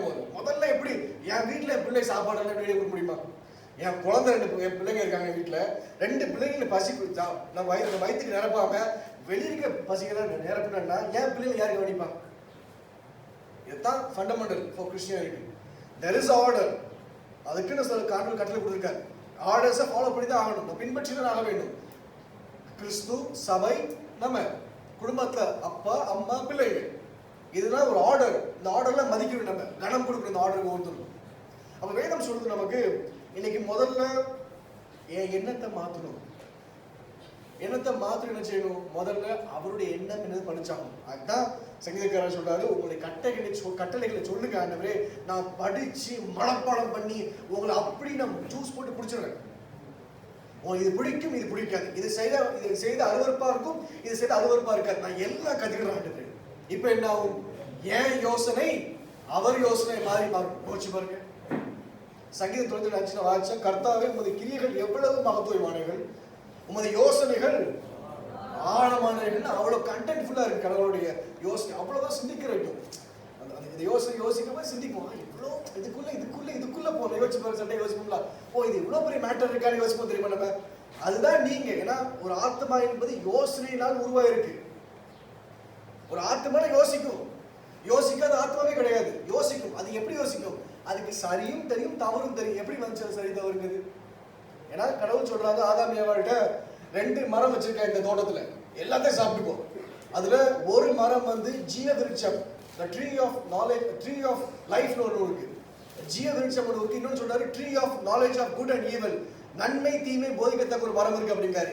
இதை நீ சாப்பிட்டுக்கோ அப்படிங்காரு. இதை சாப்பிடாத அப்படிங்கிற கடவுள். அவன் ஜீவ விருட்சத்தை சாப்பிட்டு வாழ்ந்து வந்தாங்க. ஆனா நன்மை தீமை விருட்சம் சாப்பிடக்கூடாது சொன்னாங்க. எப்போ சாப்பிட்டாங்களோ நன்மை தீமை தெரிஞ்சிட்டு.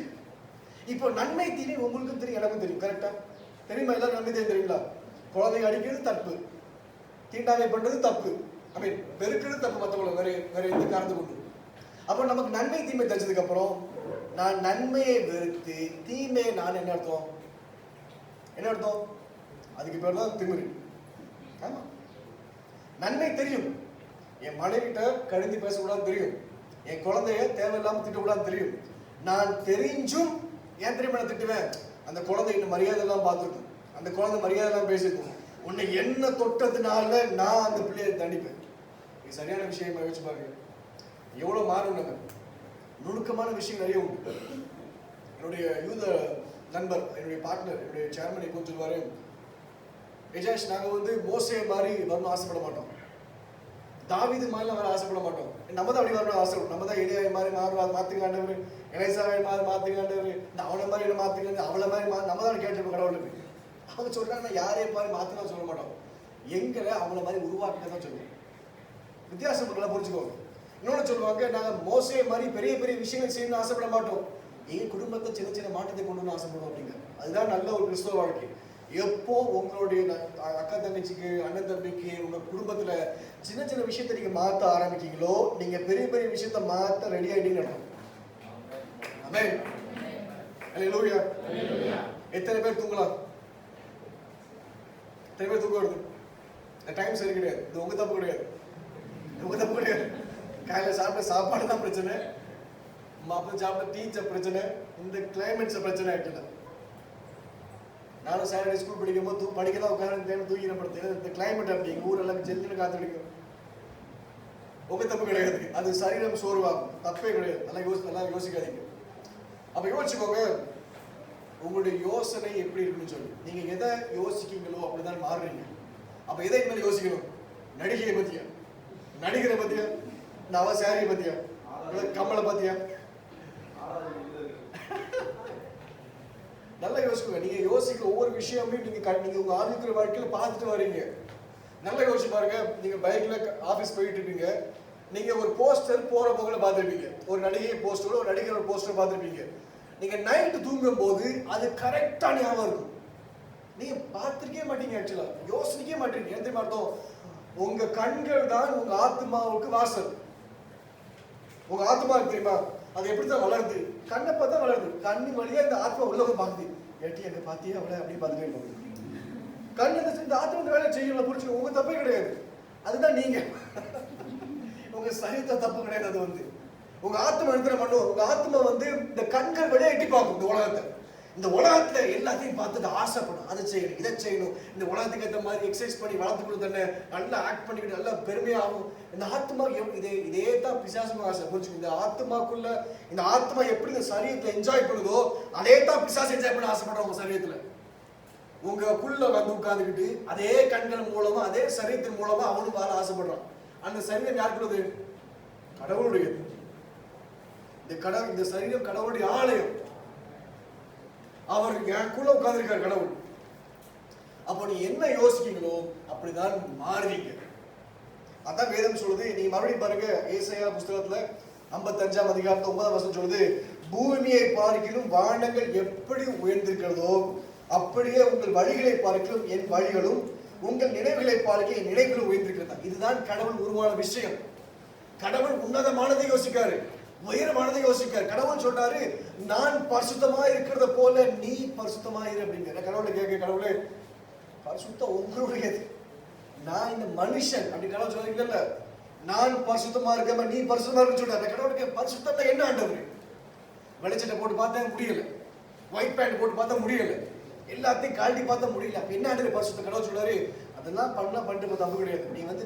நீ வேறுபட்ட ஒரு மனுஷனுக்கு காட்டுவதற்காக பண்றது தப்பு கிடையாது, அது சரியான விஷயம் தான். ஆனால் இந்த உலகத்தை உன்னை சுத்தி எல்லா ஆசீர்வாதங்களும் ஊழியமும் பண ஆஸ்தி அந்தஸ்து எல்லாம் இருந்தாலும் சந்தோஷத்தை அதன் மேல சாராம எப்படி நீ அந்த சராசத்தை எல்லாத்தையும் படைச்சு நான் இருக்கிற வண்ணமாகவே இருக்கிறனோ அதே மாதிரி ஒன்றை ஆசீர்வதிக்கும் போதும் அதன் மேல ஒரு நம்பிக்கை வைக்காம சந்தோஷம் அதன் மேல வைக்காம நீயும் பிரிஞ்சு இருக்கிற வண்ணமாகவே இருங்க. இருப்பீங்களா? இருக்கிற வண்ணமா இருப்பீங்களா? உங்க பேர் என்ன சொல்லுவீங்க? நான் இருக்கிற வண்ணமா இருப்பேன் சொல்லு. என்ன சொல்லணும்? நான் இருக்கிற வண்ணமா இருக்கிறோம் சொல்லுவீங்களா? இனிமேல சொல்லுங்க, நான் இருக்கிற வண்ணமா இருப்பேன், இருக்கிற வண்ணமாய் தான் இருப்பேன். அம்மா சொல்றாங்க கடைக்கு போயிட்டு நான் இருக்கிற வண்ணமாய் தான் இருப்பேன் சோப்பால. அப்படி சொல்லக்கூடாது, அதுக்கு அர்த்தம் கிடையாது.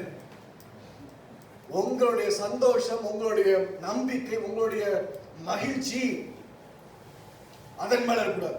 கடவுள் இந்த அண்ட சராசத்தை முழுவதும் படைச்சிட்டு அவர் சந்தோஷத்தை இந்த மக்கள் மேல போடாம இந்த அண்டத்து மேல போடாம அவர் தான் இருக்கிற வண்ணமாகவே இருக்கிறார். இதுதான் பரிசுத்தருடைய உண்மையான அர்த்தம். இதுதான் காதோஷ். என் பையனுக்கு காதோஷ் தான் பேர் வச்சேன். எனக்கு பரிசுத்தர் ரொம்ப பிடிக்கும், அதனால என் பையனுக்கு பேரு காதோஷ் தான். நான் இஸ்ரேல் போகும்போது என்னுடைய அந்த யூதர்களை பார்க்கும்போது என் பையன் பேர் சொன்னதுக்கு அப்புறம் தான் அவங்க என் நம்பிக்கை. ஏன் முகமது ஜாஷிலா என் பேர் முகமது ஜாஷி எப்படியும் நம்புவாங்க. யூதர்கள் இஸ்லாமோட சேர மாட்டாங்க, யாரோட சேர மாட்டாங்க யூதர்கள் வந்து. என் பையன் காதோஷ் நான் பிரசன்டேஷன் பண்ணிருக்கும் போது எங்க 2 பேருக்கு லிங்க் ஆயிட்டு அந்த சேர்மனுக்கு எனக்கும். ஆனா அவர் ரொம்ப பரிசுத்தமா இருப்பார் ஆள். ஆக்சுவலா யூதத்துல ஜுடாயிசம்ல ரொம்ப பரிசுத்தமா இருப்பார் அவர். அவரு சொன்ன நல்லா ஞாபகம் இருக்கு. நான் அவங்களுடைய பார்ட்னர்ஸ் எல்லாம் கேட்டாங்க, அவங்க எனக்கு எப்பவுமே சொல்ல அந்த கதையை, நீ எதுக்கு ஒரு இந்தியனை பார்க்க போற? நான் வந்து ரமைத் ரஹேன்னு ஒரு கிராமத்துல இருந்தேன் எருசலேம்ல. 10 நாள் ஒரு மீட்டிங் கூப்பிட்டுருந்தாங்க. ஒரு உலகம் முழுவதும் இருந்த எல்லா மக்களும் 200 கண்ட்ரில இருந்து மக்கள் வந்திருந்தாங்க. ஒரு 5000 பேர் சேர்ந்த ஒரு பெரிய காங்கிரிகேஷன்ல என்னை சாட்சி சொல்ல கூப்பிட்டுருந்தாங்க. நான் அதுக்காக போன வருஷம் போயிருந்தேன். அந்த சாட்சி சொல்லும் போது நான் என்ன பண்றேன், தினமும் காலையில் போர் அடிக்கும், சும்மா மீட்டிங் போயிட்டே தான் இருக்கும். நிறைய மக்களுக்கு எனக்கு தனிப்பட்டு பிரேம் ரொம்ப பிடிக்கும். அவன் என்ன பண்ணிட்டேன், காலையிலே 3 மணிக்கு 4 மணிக்கெல்லாம் எழுந்திரிச்சிட்டு சினகாக் போக ஆரம்பிச்சு. சரி, இந்த யூதர்கள் என்னதான் செய்யறாங்க பார்ப்போம் சொல்லி அவங்களை சினகாக் போயிட்டேன். ஆக்சுவலா அவங்க என்ன உள்ள போன எனக்கு கையில அந்த ஷாலை போட்டு என் நெத்திலேயே இந்த இதை வச்சாங்க, அப்புறம் என் கையில கட்டி விட்டாங்க. நான் யூதர் நினைச்சுக்கிட்டு என்னையும் சரி நானும் வச்சு ஆகிட்டு இருந்தேன் உட்காந்து ஏலோ ஏ சொல்லி. நான் அவ்வளோ பயபக்தியா இருந்துச்சு, அவ்வளோ பயபக்தியா இருந்துச்சு அந்த இடத்துல நிற்கும். யோசிச்சு பாருங்க. என்னுடைய யூதன் சொல்லுவாரு, அவர் இன்னொரு பார்ட்னர் பேர் அலோ நேத்தன். அவர் கேட்டிருக்காரு, அவருக்கு என் சேர்மன் பேர் டவுஸ்லு, என்னுடைய பார்ட்னர் பேர். அவர் கேட்டிருக்காரு, நீ எதுக்கு ஒரு இந்தியனை பார்க்க போற?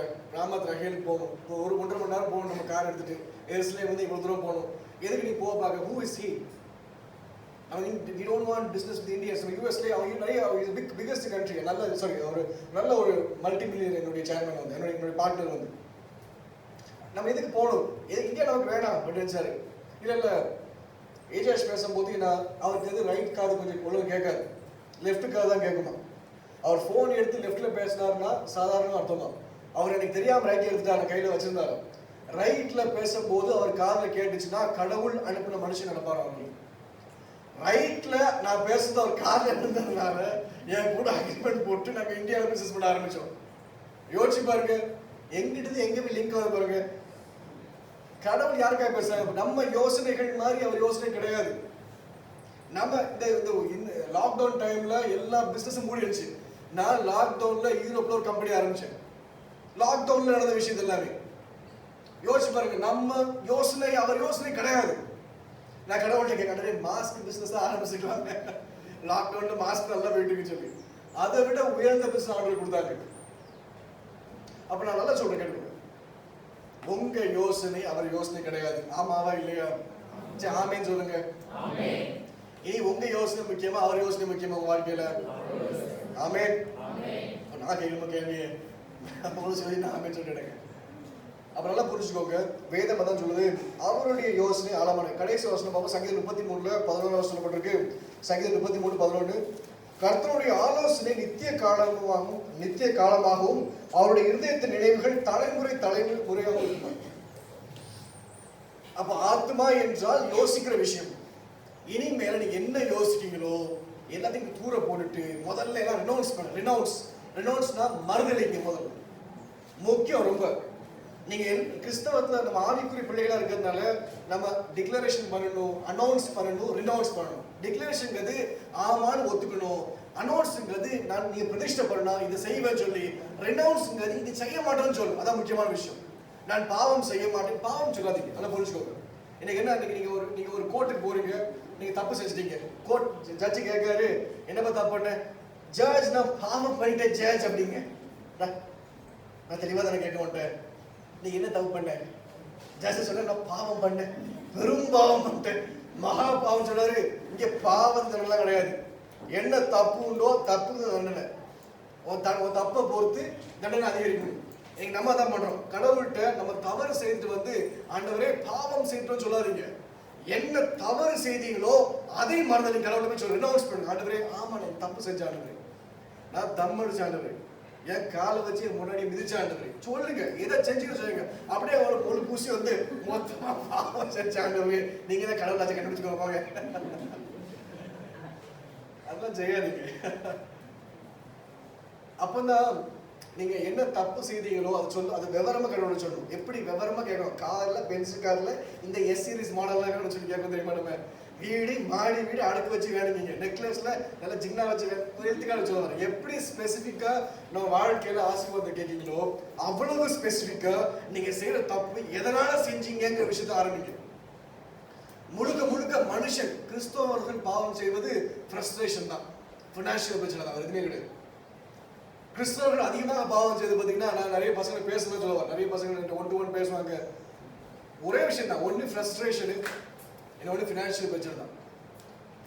அப்போ எந்த பிரச்சனையோ கடவுள்கிட்ட போய் விவரமா சொல்லுங்க. இந்த பணம் கொடுக்க முடியல, எனக்கு கோபமா இருக்கு, எனக்கு எரிச்சலா இருக்கு, எனக்கு பாவம் செய்ய தோணும், தப்பு செய்ய தோணும். என்ன தப்பு செய்யணும் விவரமானோட சொல்லுங்க. அப்பதான் மறுதல தப்பு செய்ய தோணும் போது நீ கடவுள் சொன்னாது எண்ணம் மேலோங்கி உங்களை அமுக்கும் வைக்கணும். இனிமேல் அப்படி செய்வீங்களா? செய்வீர்களா? நீ செய்வீர்களா? கடவுளுடைய பிள்ளையனா உண்மையை சொல்ல அவருடைய பேர். ஏன் ஆண்டவர் தாவீதை பார்த்து சொல்றாரு என் இருதயத்துக்கு ஏற்ற தாசன்? ஏன் தாவீது செஞ்ச அளவுக்கு எத்தனை மாதிரி ஐக்கத்தோட கிடையாது. வேலைக்கு போகாம அன்னைக்கு போருக்கு போகணும், போருக்கு லீவு போட்டுட்டு எக்ஸ்கியூஸ் பண்ணிட்டு நல்லா மேல சுத்தி பார்த்துட்டு இருக்கும் போது ஒரு பெண் குடிக்கிறத பார்த்துட்டு அவன் மேல இச்சை செய்து அடுத்த நிமிஷம் அவன் புருஷனை கண்டுபிடிச்சு அவனையும் போட்ல ஃப்ரண்ட்ல கொண்டு போய் போட்டு தள்ளிட்டு திருமணம் பண்ணார். அவருடைய மகன் தான் சோலமோன். கரெக்ட் தானே? அப்ப சொல்லல. இப்ப தப்பு செய்த தாவீது எப்படி கடவுளுக்கு ஏற்ற தாசனை மாற முடியும்? முதல்ல சொல்லுங்க. எப்படிதான் மாறினாரு? தாவீதுட்ட ஒருத்தனை தப்புன்னு சொல்லிட்டீங்கன்னு வச்சுக்கோங்களேன், அடுத்த நிமிஷம் அழுது மறந்துக்கிற மனுஷன். ஆனா யாரும் சொல்லல, அதான் பிரச்சனை. தாவீதை பொறுத்த வரைக்கும் அடுத்த நிமிஷம் இது தப்புன்னு காதிக்கு போய் சேர்ந்துட்டா, கடவுள் வெறுக்கிறான்னு சொல்லிட்டாருன்னா அவன் மனம் துறந்து அழ ஆரம்பிச்சார். இது ஐயோ தப்பன்ட்டு ஆண்டவரே, சாவத்தேர்ந்து எல்லாத்தையும் ஏற்றுப்பார். அது பண்ணிட்டேன், இது பண்ணிட்டேன், மன்னிச்சிருக்க ஆண்டவரே. இந்த தப்பை எப்படி உணர்ந்தாங்க சொல்லி தாவீதுட்ட ஒரு ஓமை மூலமா கொண்டு உணர்த்துவாங்க. ஞாபகம் இருக்கா அந்த சங்கீத புஸ்தகத்துல? தாவீதுட்ட அந்த யார் அது? நாத்தான் தானே? கரெக்டா? அவர் எப்படி சொல்லுவாரு? ஒரு ஓமையை சொல்லுவார். ஒரு ஆடு வச்சிருந்தா ஒருத்தர் ஒரு ஆடு உண்டு, ஒருத்தர் நிறைய ஆடு உண்டு. அழகா விளக்குவாங்க. அப்படியா என் ஊர்லயா அப்படி அடியா மட்டும் அவனுக்கு போடு. ஆமாவனே இதைத்தான் எதிர்பார்த்திருந்தேன். அந்த மனுஷனே நீதான் தாவீது சொல்லும் போது தாவீது மனம் கசந்து அழுதார். வாழ்க்கை பூரா தாவீதுக்கு இது பிரச்சனையா வந்துடக்கூடாதுன்னு சொல்லி தான் கடவுள் அந்த மனுஷன் அந்த பையனை சாலமோனை உயர்த்தினார். ஆக்சுவலா தாவீது கடைசி கில்ட்டி ஆகுங்களா, மற்றவருடைய மனைவி அபகரிச்சு மட்டுமே அந்த கடைசி வரைக்கும் அந்த குத்தல் கூட சொல்லி கடவுள் தமிழாரு. சரி ரைட், நீ மனம் திரும்பிடைப்போம். மனம் திரும்பினால அந்த பையனையே நான் ராஜாவை மாத்திரனாரு. கடவுள் அந்த மனுஷன் வச்சுதான் அந்த பையனை வச்சுதான் கோயில் கட்டாரு. கரெக்டா? சோலமன் தான். சோலமன் அம்மா தானே அவங்க. கரெக்டா? யோசிச்சு பாருங்க, ஒரு மனுஷன் மனம் திரும்பி, இந்த கிரேக்ல அழகா சொல்லப்பட்டிருக்கு மெட்டானோவா அப்படிங்க. கிரேக்ல மனம் திரும்புவதுங்கிறது மெட்டானோவான்னு அர்த்தம். மெட்டானோவாங்கிறது மனம் திரும்புன்னு அர்த்தம் கிரேக்ல. மெட்டானோவாங்கிறது தெரியுமா? மனம் திரும்புவது நீங்க பழைய வாழ்க்கையில் வாழ்ந்துட்டு இருப்பீங்க, அது தப்புன்னு தெரிஞ்சதுக்கு அப்புறம் அடுத்த வாழ்க்கையை வாழ இருக்கு. அதான் மெட்டானோவா. You will change your life. உங்க எண்ணத்தை மாத்துறீங்க. நீங்க எண்ணத்தை மாத்துறீங்க. எல்லாமே எண்ணம் தான். எண்ணம் தான். எண்ணம் போல் வாழ்க்கைங்கிறது எவனோ எழுதி வச்சது உண்மைதான். உங்க எண்ணம் தான் எல்லாத்தையும் கொண்டு வரணும் போது. அன்னைக்கு தாவீதுக்கு அப்படி ஒரு கேடுகட்ட எண்ணம் வந்துச்சு, தப்புல போனாரு. அப்புறம் தாவீது ஆண்ட எண்ணத்தை மாத்தினார். அவர் எண்ணத்தை மாத்த ஆரம்பிச்சாரு. மனம் திரும்புதுங்கிறது எண்ணத்தை மாற்றுவதற்கு அர்த்தம். எண்ணம் தான் நீங்க. நல்லா புரிஞ்சுக்கோங்க. நான் சொல்ல வந்து விளங்குதுல, புரியுதுல எல்லாருக்குமே. அடுத்து பார்க்கும்போது நம்ம அடுத்த விஷயம்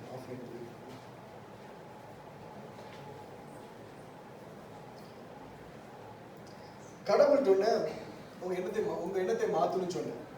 உங்க எண்ணத்தை மாற்றுவதற்கு கடவுளுடைய எண்ணம் தெரிஞ்சா மாத்திரம் தான் மாற்ற முடியும். புரிஞ்சுதுல? கடவுளுடைய எண்ணம் எதுவோ அது தெரிஞ்சுக்கணும். கடவுளுடைய ஃபீலிங்ஸ் என்ன அது புரிஞ்சுக்கணும். கடவுளுக்கு என்ன எமோஷன்ஸ் இருக்கு அதை நீங்க தியானிக்கணும். கடவுளுடைய வார்த்தையை தியானிக்கணும். கடவுளுக்கு என்ன பிடிச்சிருக்கு, கடவுளுக்கு என்ன பிடிக்கல அது மட்டும் படிங்க. என்னுடைய சர்ச்ல இந்த வருஷம் ஆரம்பிக்கும் போது பெங்களூர்ல என் சர்ச் பாஸ்டர் சொன்னாங்க, எல்லா பிலிவர்ஸ் சொன்னாங்க, இந்த வருஷம் நீங்க பைபிள் வாசிக்கும் போது பென்சில் எடுத்து வச்சுக்கணுமா, ஒரு நோட் எடுத்து வச்சுக்கிட்டு வாசிக்கும் போது கடவுளுக்கு எது பிடிக்கும் எழுதுங்க, எது பிடிக்காது எழுதுங்கன்னு நான் சொன்னேன். இன்னைக்கு நான் அதை தான் உங்கள்கிட்ட சொல்ல வரேன். நீங்க பைபிள் வாசிக்கும் போது இந்த வருஷம் நீங்க வாசிக்கும் போது கடவுளுக்கு எது பிரியம், கடவுளுக்கு எது பிரியம் இல்லை, ரெண்டு விஷயத்தை தியானிச்சிங்கன்னா உங்க எண்ணம் அப்படியே மாறும். முதல்ல நீங்க நல்ல ஒரு மனுஷனாய் மாறுவீங்க. நல்ல ஒரு மனுஷனாய் மாறும்போது பரிசுத்த ஆவியானவர் சொல்றது உங்களுக்கு புரியும். நல்லா புரிஞ்சுக்கோங்க. பரிசுத்த ஆவியை கன்வின்ஸ் பண்ண நீங்க நினைச்சிட்டு இருக்கோம், ஒரு பிசாசு பிடிச்சி அலக்களிக்கிற மாதிரி பரிசுத்த ஆவியை பிடிச்சி நீ அந்த ஊருக்கு போ, அங்கிட்டு அங்க பேசு, இந்த ஊருக்கு போ, அப்படி நம்ம அப்படியே நம்ம அலக்களிக்க மாட்டோம். Inspired by the holy spirit முதல்ல நம்மள அவர் கன்வின்ஸ் பண்ணி மாத்துவார். அவர் மாத்தினதுக்கு அப்புறம் நான் உங்க எல்லாத்தையும் பார்க்கும்போது அவர் என்ன தோணுமோ அதான் உங்களை பார்க்கும்போது தோணும்.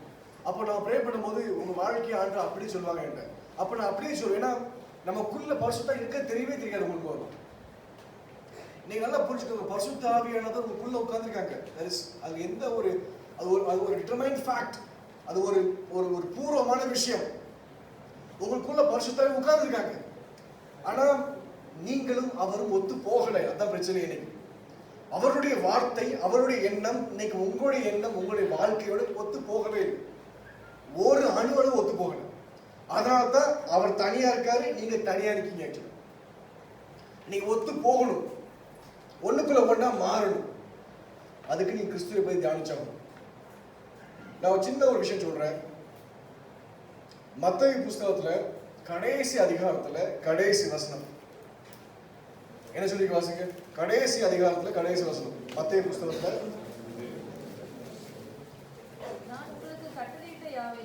அவர்கள் கைக்கொள்ளும்படி அவர்களுக்கு உபதேசம் பண்ணுங்கள். அதுக்கு முந்தின வசனம் ஆரம்பிங்க, 2 வசனம். அப்பொழுது இயேசு சமீபத்தில் வந்து அவர்களை நோக்கி, வானத்திலும் பூமியிலும் சகல அதிகாரமும் எனக்கு கொடுக்கப்பட்டிருக்கிறது. ஆகையால் நீங்கள் புறப்பட்டு போய் சகல ஜாதிகளையும் சீஷராக்கி பிதா குமாரன் பரிசுத்த ஆவியின் நாமத்திலே அவர்களுக்கு ஞானஸ்தானம் கொடுத்து நான் உங்களுக்கு கட்டளையிட்ட யாவையும் அவர்கள் கைக்கொள்ளும்படி அவர்களுக்கு உபதேசம் பண்ணுங்கள். இந்த 20ஆம் வசனம் தான் நம்ம இன்னைக்கு யோசிக்கவே கிடையாது. இன்னைக்கு நம்ம கரெக்ட் இந்த கிறிஸ்தவ ஃபுல்லா என்ன செய்யுது, அந்த 18ஆம் வசனம் கரெக்டா செய்யுது. அந்த 18ஆம் வசனம் மட்டும் வாசிங்க. அப்பொழுது இயேசு சமீபத்தில் வந்து அவர்களை நோக்கி, வானத்திலும் பூமியிலும் சகல அதிகாரம் கொடுக்கப்பட்டிருக்கிறது. கிறிஸ்துவ நம்புது. உண்மைதானே? நம்ம எல்லாரும் அந்த கடவுளுக்கு மத மக்களுக்கு சொல்றோம், கடவுள் தான் பெரியவர், அவர் தான் வானத்தை போய் உண்டாக்குறவர், அவர் பெரியவர் சொல்றோம். அடுத்து ஆகையால் நீங்கள் புறப்பட்டு போய் சகல ஜாதிகளையும் சீஷராக்கணும். நம்ம உண்மைதானே? அங்க போய் எப்படி பேப்டைஸ் பண்றோம்? பிதா குமாரன் பரிசுத்த ஆவியின் நாமத்திலே, பிதா குமாரன் பரிசுத்த ஆவியின் நாமத்திலே அவங்களை கூப்பிட்டு வச்சு ஞானஸ்நானம் பண்ணிடணும். உண்மைதானே? அதுக்கப்புறம் பண்ணுங்க, நான் உங்களுக்கு கட்டளையிட்ட யாவையும் அவர்கள் கைக்கொள்ளும்படி அவர்களுக்கு உபதேசம் பண்ணுங்க. இதுதான் செய்ய மாட்டோம். இதுதான் பிரச்சனை. இன்னைக்கு இதுதான் பெரிய ஒரு கேப். நல்லா புரிஞ்சுக்கோ. மத்தேயுல கடைசி அதிகாரத்தில் சொல்லப்பட்ட நான் உனக்கு கட்டளையிட்ட யாவையும் அவர்கள் கை கொள்ளும்படி நீ சொல்லி தரணும், நம்ம சொல்லி தரணும். இன்னைக்கு 18 செய்கிறோம், 19 செய்கிறோம், 20 செய்ய மறந்துட்டோம். ஏன் தெரியுமா? ஏன்னா 20 என்னது யாருக்குமே தெரியாது. இன்னைக்கு கடவுள் சொல்றாரு, இப்போ என்னப்பா சொல்றாரு, ஏஜாஷ் நான் உனக்கு கட்டளையிட்டபடி நீ போய் எல்லாத்தையும் போதி அப்படிங்காரு. இந்த கிறிஸ்தவ குழுக்கள் இந்த சபையில வந்து இந்த இடத்த வந்து போதி அப்படிங்காரு. எனக்கு கடவுள்கிட்ட கத்துக்கிட்டாதுன்னு சொல்லி தர முடியும். எனக்கு கடவுள் சொல்லிது புரியல என்ன ஆகும்? நான் வந்து சும்மா வந்துட்டு போவோம், அவ்வளவுதான். இன்னைக்கு கடவுளுடைய ஊழியம் செய்வது என்பது சாட்சியாய் நிற்பது மாத்திரம் கிடையாது, நீங்க போய் சுவிசேஷம் அறிவிப்பது மாத்திரம் கிடையாது. அவர் என்னென்ன விஷயங்கள் கட்டளைகள் பிடிக்குமோ, எதுதான் பிடிக்காதோ அதை கத்து கொடுத்து அவங்களை வளர்க்கணும். இதுதான் கிறிஸ்தவத்துடைய பேசிக் ஃபவுண்டேஷன். அதுதான் அது கடவுள் சொன்ன ஒரு மனுஷன் கடவுள் கடைசி சொன்ன வார்த்தை என்னைக்கும் ஒரு முக்கியமா இருக்கும். உண்மைதானே? ஒரு உலகத்துல கடைசி போகும்போது உயிர் எழுதி வைப்பாங்க, கடைசி வார்த்தையை கனம் பண்ணுவாங்க. யாராதான் சரிதான், சரி அப்பா அம்மா வர கடைசி சொல்லிட்டாங்கப்பா, அந்த கோயிலுக்கு போயிட்டு வந்துடுவோம், சரி இன்னைக்கு செஞ்சு முடிச்சிருவோம், சரி கடைசி சுத்தி எழுதிச்சிட்டாங்க, பிடிக்குதோ பிடிக்கலையோ உயிர் படி சுத்த பிடிச்சிருவாங்க, அவ்வளவுதான். ஏன்னா கடைசி வார்த்தை கனம் கொடுப்பாங்க. அப்ப ஆண்டவர் சொல்ல கடைசி வார்த்தை, நான் கத்து கொடுத்த எல்லாமே நீ கத்து கொடு அப்படிங்க. நான் ஏன் கத்து கொடுக்கல? ஏன்னா நான் கத்து கொடுத்த கேட்கல, அது என்னன்னே தெரியாது. இன்னைக்கு நீங்க முதல்ல இனி உங்க வாழ்க்கையை மாறணும்னா, உங்க யோசனையை மாற்றணும்னா, முதல்ல அவர் யோசனை என்ன தெரிஞ்சாகணும். அந்த யோசனை என்ன தெரிஞ்சாகணும்னா, கிறிஸ்துவுடைய உபதேசத்தையும் கிறிஸ்துவுடைய வார்த்தையும் முழுக்க படிங்க, சங்கீதத்தை படிங்க, பைபிள் ஃபுல்லா தியானிங்க. அவர் என்ன பிடிக்கும் என்ன பிடிக்காதுன்னு இருக்கும். அதுக்கப்புறம் தான் நம்ம ஊழியம் செய்ய தகுதியே உண்டு. புரிஞ்சுக்கோங்க. ஒரு ஒரு கடைசி கதை சொல்றேன். ஒரு எப்ரே மொழி தெரிஞ்ச சென்னையில் ஒரு பாஸ்டர் தெரியும் எனக்கு. அப்போ அவர் வந்து எப்ரே கலாச்சாரத்தை பற்றி அதிகமாக பேசுவார்.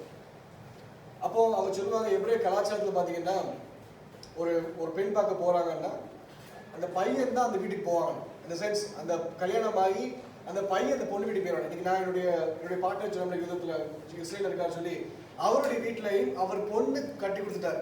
சாரி, பொண்ணு வீட்டில் மருமகன் தங்கியிருக்கான், அவருடைய வீட்டில் மருமகன் இருக்கான். அது மாதிரி அவர் பையனை பொண்ணு வீட்டுக்கு அனுப்பிட்டாரு. இன்னைக்கு அது ஏப்ரல் அந்த பல கலாச்சாரம் உண்டு. பையன் தான் அதை தான் பார்த்தீங்கன்னா யாக்கோபா அனுப்பினாங்க. முதல்ல யாக்கோபு போய் தங்கி வாழணும் பொண்ணு வீட்டில். அப்போ என்ன ஆகும் பார்த்தீங்கன்னா கலாச்சாரத்தில் எப்படி இருக்குன்னா, இன்னைக்கு ஒரு என்கேஜ்மெண்ட் ஆகிட்டு நிச்சயத்தை ஆகிட்டுனா, என்கேஜ்மெண்ட் ஆனதுக்கப்புறம் அந்த பையன் வீட்டிலேருந்து அந்த பொண்ணு வீட்டில் போய் அந்த பையனை குறித்து ஒரு புக்கு கொடுப்பாங்க. இல்லை அந்த பையனை குறித்து ஒரு ஆள் சொல்லுவாங்க, அந்த பையனுக்கு இது பிடிக்கும், ஐசக் இது பிடிக்கும், யாக்கோபுக்கு இது பிடிக்கும், எனக்கு இது பிடிக்கும், இதை சாப்பிடுவான். இந்த பொண்ணு வந்து ஃபுல்லாக கேட்டுட்டே இருப்பான் அந்த புருஷனுக்கு என்ன பிடிக்குன்னு சொல்லி. இது எப்ரே கலாச்சாரத்தில் உண்டு. அவன் கற்றுக்கிட்டதுக்கு அப்புறம் எல்லாம் கேட்டதுக்கு அப்புறம் ஒருத்தன் சொல்லி தந்துட்டே இருப்பாங்களா, இந்த பையனுக்கு அதான் பிடிக்கும்பா, இதுதான் பிடிக்கும்னு சொல்லி கற்றுருப்பாங்களா. இது என்கேஜ்மெண்ட் முடிஞ்சு இதெல்லாம் ஆனதுக்கு அப்புறம் இந்த பொண்ணு அந்த வீட்டில் போய் அந்த பையனோட வாழும். இதுதான் கிறிஸ்து நம்ம சொன்னது. கிறிஸ்து நமக்கு மணவாளன், சபை மணவாட்டி. அந்த மணவாளனுக்கு என்னென்ன விஷயம் பிடிக்குமோ பைபிள்ல பரிசுத்த ஆவியானவர் நமக்குள்ள உட்கார்ந்து கத்துப்போம், இது பிடிக்கும் இது பிடிக்கலன்னு சொல்லி. நாளைக்கு அவர் வரும்போது பைபிள் சொல்லப்பட்டு 2 வருகை உண்டு, ரகசிய வருகை உண்டு, 2ஆம் வருகை உண்டு. இதே நிறைய பேர் குழப்பிட்டு இருக்காங்க. ரகசிய வருகை உண்டு, 2ஆம் வருகை உண்டு. பைபிள் சொல்லப்பட்டிருக்கும் முதல் வருகையில கிறிஸ்து வந்து மத்தியத்தோடு நிற்பார். நீங்க பார்த்தா தெரியும், சொல்லப்பட்டிருக்கு மத்தியத்தோடு வருவாரு. நீங்க ஐசக்குடைய வாழ்க்கையில பார்க்கலாம். ஐசக்கு அது பொண்ணு கொண்டு வரும்போது மத்தியத்துல வந்து நிற்பார். ஐசக் தெருல பாதி பார்ப்பாரு. ஆக்சுவலா அப்போ வந்து கூட்டிட்டு போவாங்க ஆக்சுவலா அந்த கலாச்சாரத்துல. அதுக்கப்புறம் பாத்தீங்கன்னா 2 பேரும் சேர்ந்து போவாங்களாம் பொண்ணு வீட்டுக்கு. இதுதான் அவங்க கலாச்சாரம். நீ கிறிஸ்துவ பண்ண போற. இன்னைக்கு நமக்காக ஆண்டவர் பாத்தீங்கன்னா நம்மள வந்து பைபிள் கொடுத்து அவர் எல்லாம் கத்துக்கிட்டதுக்கு அப்புறம் அவர் என்ன பிடிக்கும் என்ன பிடிக்கல கத்துப்பேன். அவர் மத்திய வாரத்துல வந்து என்ன நான் போவேன், அவரை சேர்ந்து கூட்டு போவாரு. அதுக்கப்புறம் 2ஆவது வருகையில இந்த உலகத்தை வந்து வாசம் பண்ண போறோம். இங்க 1000 வருஷம் அரசா கிடைக்க போகுது. இன்னைக்கு உங்க யோசனை அவருடைய யோசனையை மாத்தணும்னா உங்க யோசனையை முதல்ல அபத்தம் பண்ணுங்க. உங்க யோசனையை ரெனவுன்ஸ் பண்ணுங்க. அப்படி மாறுவீங்களா? மாறுவீங்களா? மாறுவீங்களா? நான் வந்தது முக்கியமே நல்லது, நான் வந்தது முக்கியமே கிடையாது. நான் வராட்டியும் கடவுள் யாரையாவது அனுப்பி இதை பேசியிருப்பார். கடவுளுக்கு தேவை நீங்க. கடவுள் பச்சை பார்த்தா பார்க்கறது கிடையாது, வேதம் சொல்றது தெரியவா. கடவுள் பச்சை யாருக்கும் பார்க்க மாட்டார். அவர் யூதன் என்றும் இல்லை, கிரேக்கன் என்றும் இல்லை. அவர் யூதத்தை ஏற்படுத்தி அவர்கள் மூலமாக உலக ரட்சிப்பு கொண்டு வர ஆசைப்பட்டார். அவ்வளவுதான் நடந்துச்சு. அவர் மூலமா வந்த இயேசு கிறிஸ்து மூலமா ரட்சிப்பு உலகத்துக்கு வந்துட்டு, அவ்வளவுதான். அதுக்கப்புறம் இப்ப நம்ம இந்த உலகத்துக்கு ரட்சிப்பு கொண்டு வரணும், யூதத்துக்கு நம்ம ரட்சிப்பு காட்டணும். சொல்ல போனோம், நான் அடிக்கடி என்னுடைய என்னுடைய பாட்டுகிட்ட பேசுவேன், அடிக்கடி கிரைஸ்ட் பத்தி பேசுவேன். அவர் நஸ்ரைன், யூ ஃபாலோ நஸ்ரைன் அப்படின்பாரு. ஆக்சுவலா நீ நஸ்ரைனை ஃபாலோ பண்றியா அப்படின்பாரு. ஆமா, கிறிஸ்டியானிட்டி ஃபாலோ பண்ண, நஸ்ரைனை ஃபாலோ பண்றேன் அப்படின்னு. எனக்கு வந்து நிறைய கருத்து இருப்பெல்லாம் உண்டு, அதெல்லாம் பரவாயில்ல, அதெல்லாம் சரி நாங்க காலப்போல் விட்டுருவோம், பிரச்சனை இல்லை. நல்லா புரிஞ்சுக்கோங்க, நான் வருவது முக்கியமல்ல, நான் பேசுவது முக்கியமல்ல, உங்க ஆத்துமான போய் சேர்ந்த வார்த்தை தான் முக்கியம். இன்னைக்கு ஏன் நான் கிறிஸ்டியானிட்டி கஷ்டம் சொல்றேன் பாத்தீங்கன்னா, எனக்கு இந்துவிசம்ல வந்து நீங்க ஒருவேளை காசி, ராமேஸ்வரம், கைலாசம் போய் நீங்க வாழ்ந்துடலாம் அப்படிம்பாங்க. ஒருவேளை ரோமன் கேத்தலிக்ஸ்ல அப்படியே நீங்க போயிட்டு ரோமன் போயிட்டு வந்துடலாம்பாங்க. ஒரு கிறிஸ்டியானிட்டி கூட சொல்லுவோம் எருசலேம்ல போயிட்டு வரணும் அப்படிம்போம். நீங்க எங்க போனாலும் உங்க மனம் மாறாது. இன்னைக்கு எல்லாரும் என் மேல உட்காந்துருக்கீங்க, சரீரத்தை பார்த்துட்டு இருக்கேன். ஆனா நிறைய ஆத்மா வெளியே போயிட்டு குற்றாலத்தை குடிச்சிட்டு உட்காந்து மெரின் ஆத்மா போய் கூப்பிட்டு வரும். எல்லாரும் ஆத்மா ப்ரிப்பேர் பண்ணிட்டு அதை எடுக்கணும், இதை எடுக்கணும், அதை எடுக்கணும். இந்த ஆத்மா முக்கியமான விஷயம். அதுதான் நீங்க. இந்த ஆத்மா தான் மாறணும். அந்த ஆத்மாக்கு நல்லா சொல்லுங்க, நீ முக்கியம் கிடையாதுடா, நீ முக்கியம் கிடையாது, நீ கிறிஸ்துவை மாதிரி மாறுவதுதான் முக்கியம். கற்றுக் கொடுக்கும் போது நீங்க இப்படி யோசிக்கும் போது உங்க ஆவிக்குரிய வாழ்க்கை பெருசாகும். உங்க தரிசனம், நீ கடவுளை பார்க்க தரிசனம், நீ கடவுள் எப்படி பார்ப்பீங்க? சிம்பிளா கேட்க, கடவுள் வாரார், எப்படி வருவாரு? பிசிக்கலா வருவாரா? வரமாட்டார். நல்லா புரிஞ்சுக்கோங்க. பிசிக்கலா ஆண்டவர் 2000 வருஷம் ஆண்டு வந்துட்டாங்க. பிசிக்கலா இனி வரும்னா அவர் ரகசிய 2000 தான் வராரு கடவுள் பிசிக்கலா. அப்ப அவர் பார்க்கணும்னா அவர் ஆவியில வருவார். நான் எப்படி இந்த கண்கள் இப்ப சரீர கண்கள் இருக்கு, எப்படி ஆவிக்குரிய கண்கள் பார்க்கும்போது அவரை, ஏன்னா சரீர கண்களை பார்க்க ஆசைப்படும். கடவுளை பார்க்கணும், கடவுளை பார்க்கணும், கடவுளை பார்க்கணும். எப்படி பார்ப்பீங்க? நீ சரீர கண்களை பார்க்க முடியாது. முதல்ல ஆவிக்குரிய கண்களை பார்க்க ஆகணும். ஆவிக்குரிய விஷயங்கிறது, ஆவிக்குரிய வாழ்க்கைங்கிறது உண்மையான உலகம். புரிஞ்சுக்கோங்க, அந்த ஆவிக்குரிய உலகத்தை தேவதூதர்கள் இருக்காங்க, பிசாசு கிடக்கு, கடவுள் வாழ்றாங்க. அது ஆவிக்குரிய உலகம்.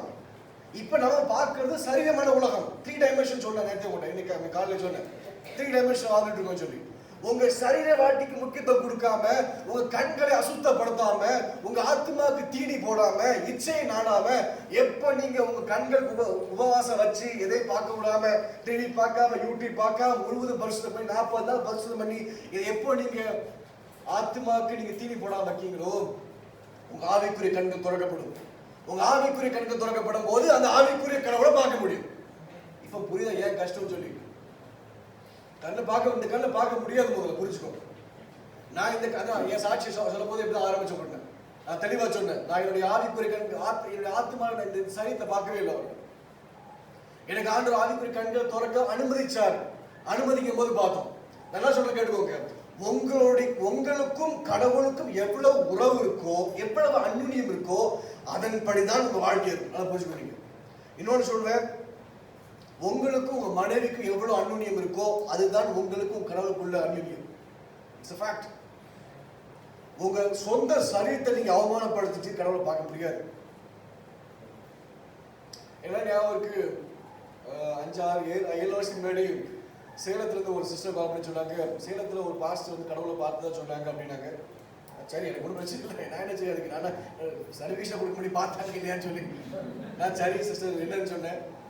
ஆனா அவங்க சரியில்லை, என்னை தப்பா முயற்சி பண்ணாங்க அப்படின்னு கேட்டாங்க. சொன்னாங்க அதை பார்க்க சரியில்லை, என் தப்பா பேச முயற்சி பண்ணாங்க, எனக்கு சரியா தோணலை அப்படின்னாங்க. நான் சொன்னேன், அவர் பார்த்தாரா பார்க்கலையான்னு தெரியாது, ஆனா இனி பார்த்தாருன்னா மனுஷன் மாட்டினா இவ்வளவு பேர் தப்புன்னு சொல்லிட்டு இருக்காரு. இவர் பாப்பாரா? முதல்ல பார்த்துருக்கலாம் தெரியாது, பார்க்காமலே இருக்கலாம் தெரியாது. ஆனா இன்னைக்கு இதே மென்னே இருக்கு. இன்னைக்கு நல்லா புரிக்க பவுல் சொல்றாரு, நான் நல்ல போராட்டத்தை போராடினேன், வெற்றியை முடித்தேன். இன்னைக்கு எனக்கு சொல்ல வயசு இருக்கு. இன்னைக்கு என்ன இதை வச்சு கணிக்காதீங்க. பிரதர் நல்ல பரிசுத்தமானவர், பிரதர் ரொம்ப நல்லவர் கணிக்காதீங்க. எனக்கு இன்னும் விட்டு பாருங்க உலகத்துல, இன்னும் நான் வாழ்ந்து காட்டும் என்ன, அதுக்கப்புறம் கவனிங்க. 5 வருஷம் கழிச்சு பாருங்க, நான் என் சாட்சிக்காக பயந்து வாழ்ந்துட்டு வரேன். நான் ஒர்க் பண்ண கம்பெனிஸ் எல்லாம் எனக்கு, நான் ஊரெல்லாம் சுத்துவேன், நான் நல்ல மேனேஜரா இருந்தா நல்லா சம்பாதிப்பேன், எல்லா பக்கம் போவேன், ஹோட்டல் தங்குவேன், எனக்கு அனுபவிக்கணும் ஆசை இந்த உலகத்தை, இந்த சரியத்தை இந்த உலகத்துக்கு அனுபவிக்கணும் ஆசையா இருக்கு. ஆனா அந்த சாட்சியே எனக்கு பயங்காடுது. நம்ம சாட்சியா இருக்கட்டும் நின்றோமே, ஒவ்வொரு நாளும் சாட்சியின் வாழ்க்கைங்கிறது கஷ்டமான வாழ்க்கை. இதெல்லாம் புரிஞ்சுக்கோங்க. இன்னைக்கு என்ன இடக்கூடாதீங்க, இன்னைக்கு உங்களையும் நீங்க இடக்கூடாதீங்க. Let you live. வாழு. உன் வீட்டுக்கு போ, உன் கிராமத்துக்கு போ, உன் பட்டணத்துக்கு போ, உன் வேலை செய்ய போ. நீ எங்க வேலை செய்ய அந்த வேலை செய். எப்படி ஒழுக்கமா வாழ்றேன் பாரு, எப்படி கடவுளுக்காக வாழ்றேன் பாரு, அவர் வார்த்தை மனசு வசிக்கா பாரு. அந்த பொண்ணு கூப்பிடுவா, அந்த பையன் கூப்பிடுவான், அந்த உலகம் கூப்பிடுவா, நீ ஓடுறியா பாரு முதல்ல. உன் சரீரம் இழுக்கப்படுறதா பாரு முதல்ல. உனக்கு தெரியும் நீ கடவுள் எப்படி இருக்குன்னு சொல்லி முதல்ல. சரீரத்தை அடிச்சு நொறுக்கு முதல்ல. உபவாசம் வச்சு சாகடிக்க சரீரத்தை முதல்ல. எந்த அளவுக்கு நீங்க அந்த சரீரத்தை செலுத்தணும் அப்படின்னு பாருங்க. அதுக்கு முதல் இடம் தேவை, நல்ல ஒரு அந்யுன்யம் தேவை, ஐக்கியம் தேவை. கணவன் மனைவியா இருந்தீங்கன்னா கணவன் மனைவிக்குள்ள அந்யுன்யமா இருங்க. நீங்க கணவன் திருமணம் ஆகாம இருந்தீங்கன்னா சொந்த சகோதரர்கள் இல்லாட்டி உங்களுடைய சபையில இருக்க சகோதர சகோதரிகள் சேர்ந்து ஒவ்வொரு நாளும் பழகுங்க, பேசுங்க, கடவுளை பத்தி யோசிங்க, கடவுளை பத்தி தியானம் செய்யுங்க, வார்த்தைகளை நீங்க யோசிங்க, வாசிங்க. பைபிளை தயவு செய்து வாசிடாதீங்க, ஆனா படிங்க. அடுத்தது அதான் சொல்ல வரேன். Learn the Bible, not read the Bible. பைபிளை படிங்க. நான் என் வீட்டில் நோட்டா எழுதி வச்சுக்கேன். நான் அப்போ லேப்டாப்ல எடுக்க ஆரம்பிச்சிட்டேன். நோட்டா எழுதி வச்சு நோட் 10 நோட் இருக்கு. இப்போ ரெஃபர் பண்ண கஷ்டமா இருக்கு எனக்கு. மசாடி லேப்டாப் இப்போ இருக்கிறதுனால லேப்டாப்ல எல்லாத்தையும் படிச்சு எழுத ஆரம்பிச்சிட்டு ஃபுல்லாக உட்காந்து 24 மணி நேரமும் கடவுளுடைய வசனத்தை எடுத்து தியானிங்க, எழுதுங்க, தூங்குங்க. இந்த ஊர்ல தான் நான் வேலை இல்லாமல் இருக்கும் போதெல்லாம் நான் எங்க அம்மா வீட்டில் தான் போயிருப்பேன். ஊருக்கு வரும்போது சென்னையில் வரும்போதெல்லாம் இந்த பாய் கட்டில் உண்டு, இதே மாதிரி தோட்டம் இருக்கும் அந்த வீட்லயுமே. அந்த பாய் கட்டில் போட்டுக்கிட்டு சாட்டி காலையில் செம்பு ஒரு சர்பத்து போட்டு வச்சிருப்பேன் பாட்டில். அப்புறம் அம்மா ஸ்கூல் போயிடுவாங்க. காலையில் எழுந்திரிச்சு அந்த கட்டில் போட்டுக்கிட்டு பைபிள் எடுத்து வச்சுட்டு நோட்டை வச்சுக்கிட்டு சாரத்தை கட்டிக்கிட்டு பனியன் போட்டுக்கிட்டு படுத்து எழுந்துட்டே இருந்திருப்பேன். அப்புறம் படுத்து தேங்காய் பார்த்துட்டு இருப்பேன். அப்புறம் எழுதுவேன். அப்புறம் போட்டு தூங்குவேன், சர்பத்தை குடிப்பேன். இந்த அம்மா வந்துடுவாங்க, சோறு போடுவாங்க, சோறு சாப்பிடுவேன், திருப்பி இதே செய்வேன். என்ன வேணாலும் செய்யுங்க, பைபிள் வச்சுட்டு சேர்ந்து சுத்துங்க, அழகு போடுங்க, போட்டு வைங்க, என்ன வேணாலும் செய்யுங்க. ஆனால் அதை படிச்சுட்டே இருக்கு. ஏன்னா இதுதான் உங்களை வேதம் தெளிவா சொல்லுது. ஒரு வாலிபன் தன் வழியை எப்படி பரிசுத்தம் பண்ணி கொள்வான்? கடவுளுடைய வார்த்தையை தியானிக்கும் போது அவன் வழிகள் பரிசுத்தமாகும். சங்கீதம் 119 அதிகாரம் முழுக்க தான். ஒரு வாலிபன் தன் வழியை இப்படிதான். வாலிபனுக்கு எப்படி சொல்லுவோம்? பெண் பாலுக்கு வாலிபியா, பெண் என்ன சொல்லுவோம்? இளங்கி, இளங்கி வரும், இளஞ்சி,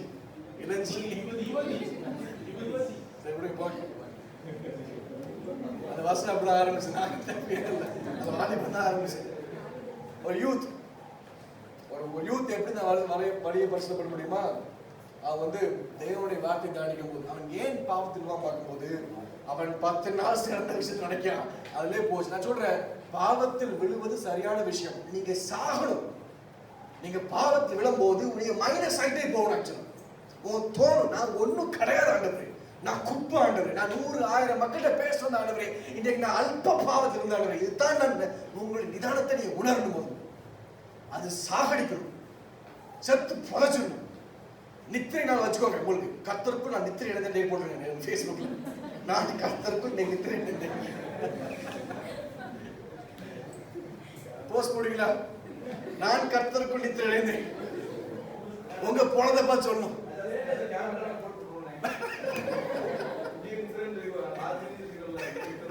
போடலாம். மாலை போட்டுட்டு தோற்றம் இங்க ஒரு கேண்டில், மறைவு இங்க ஒரு கேண்டில், இங்க பரிசுத்தமா நல்ல போறதை போராடினேன், வெற்றி பிடித்தேன். அந்த போஸ்ட்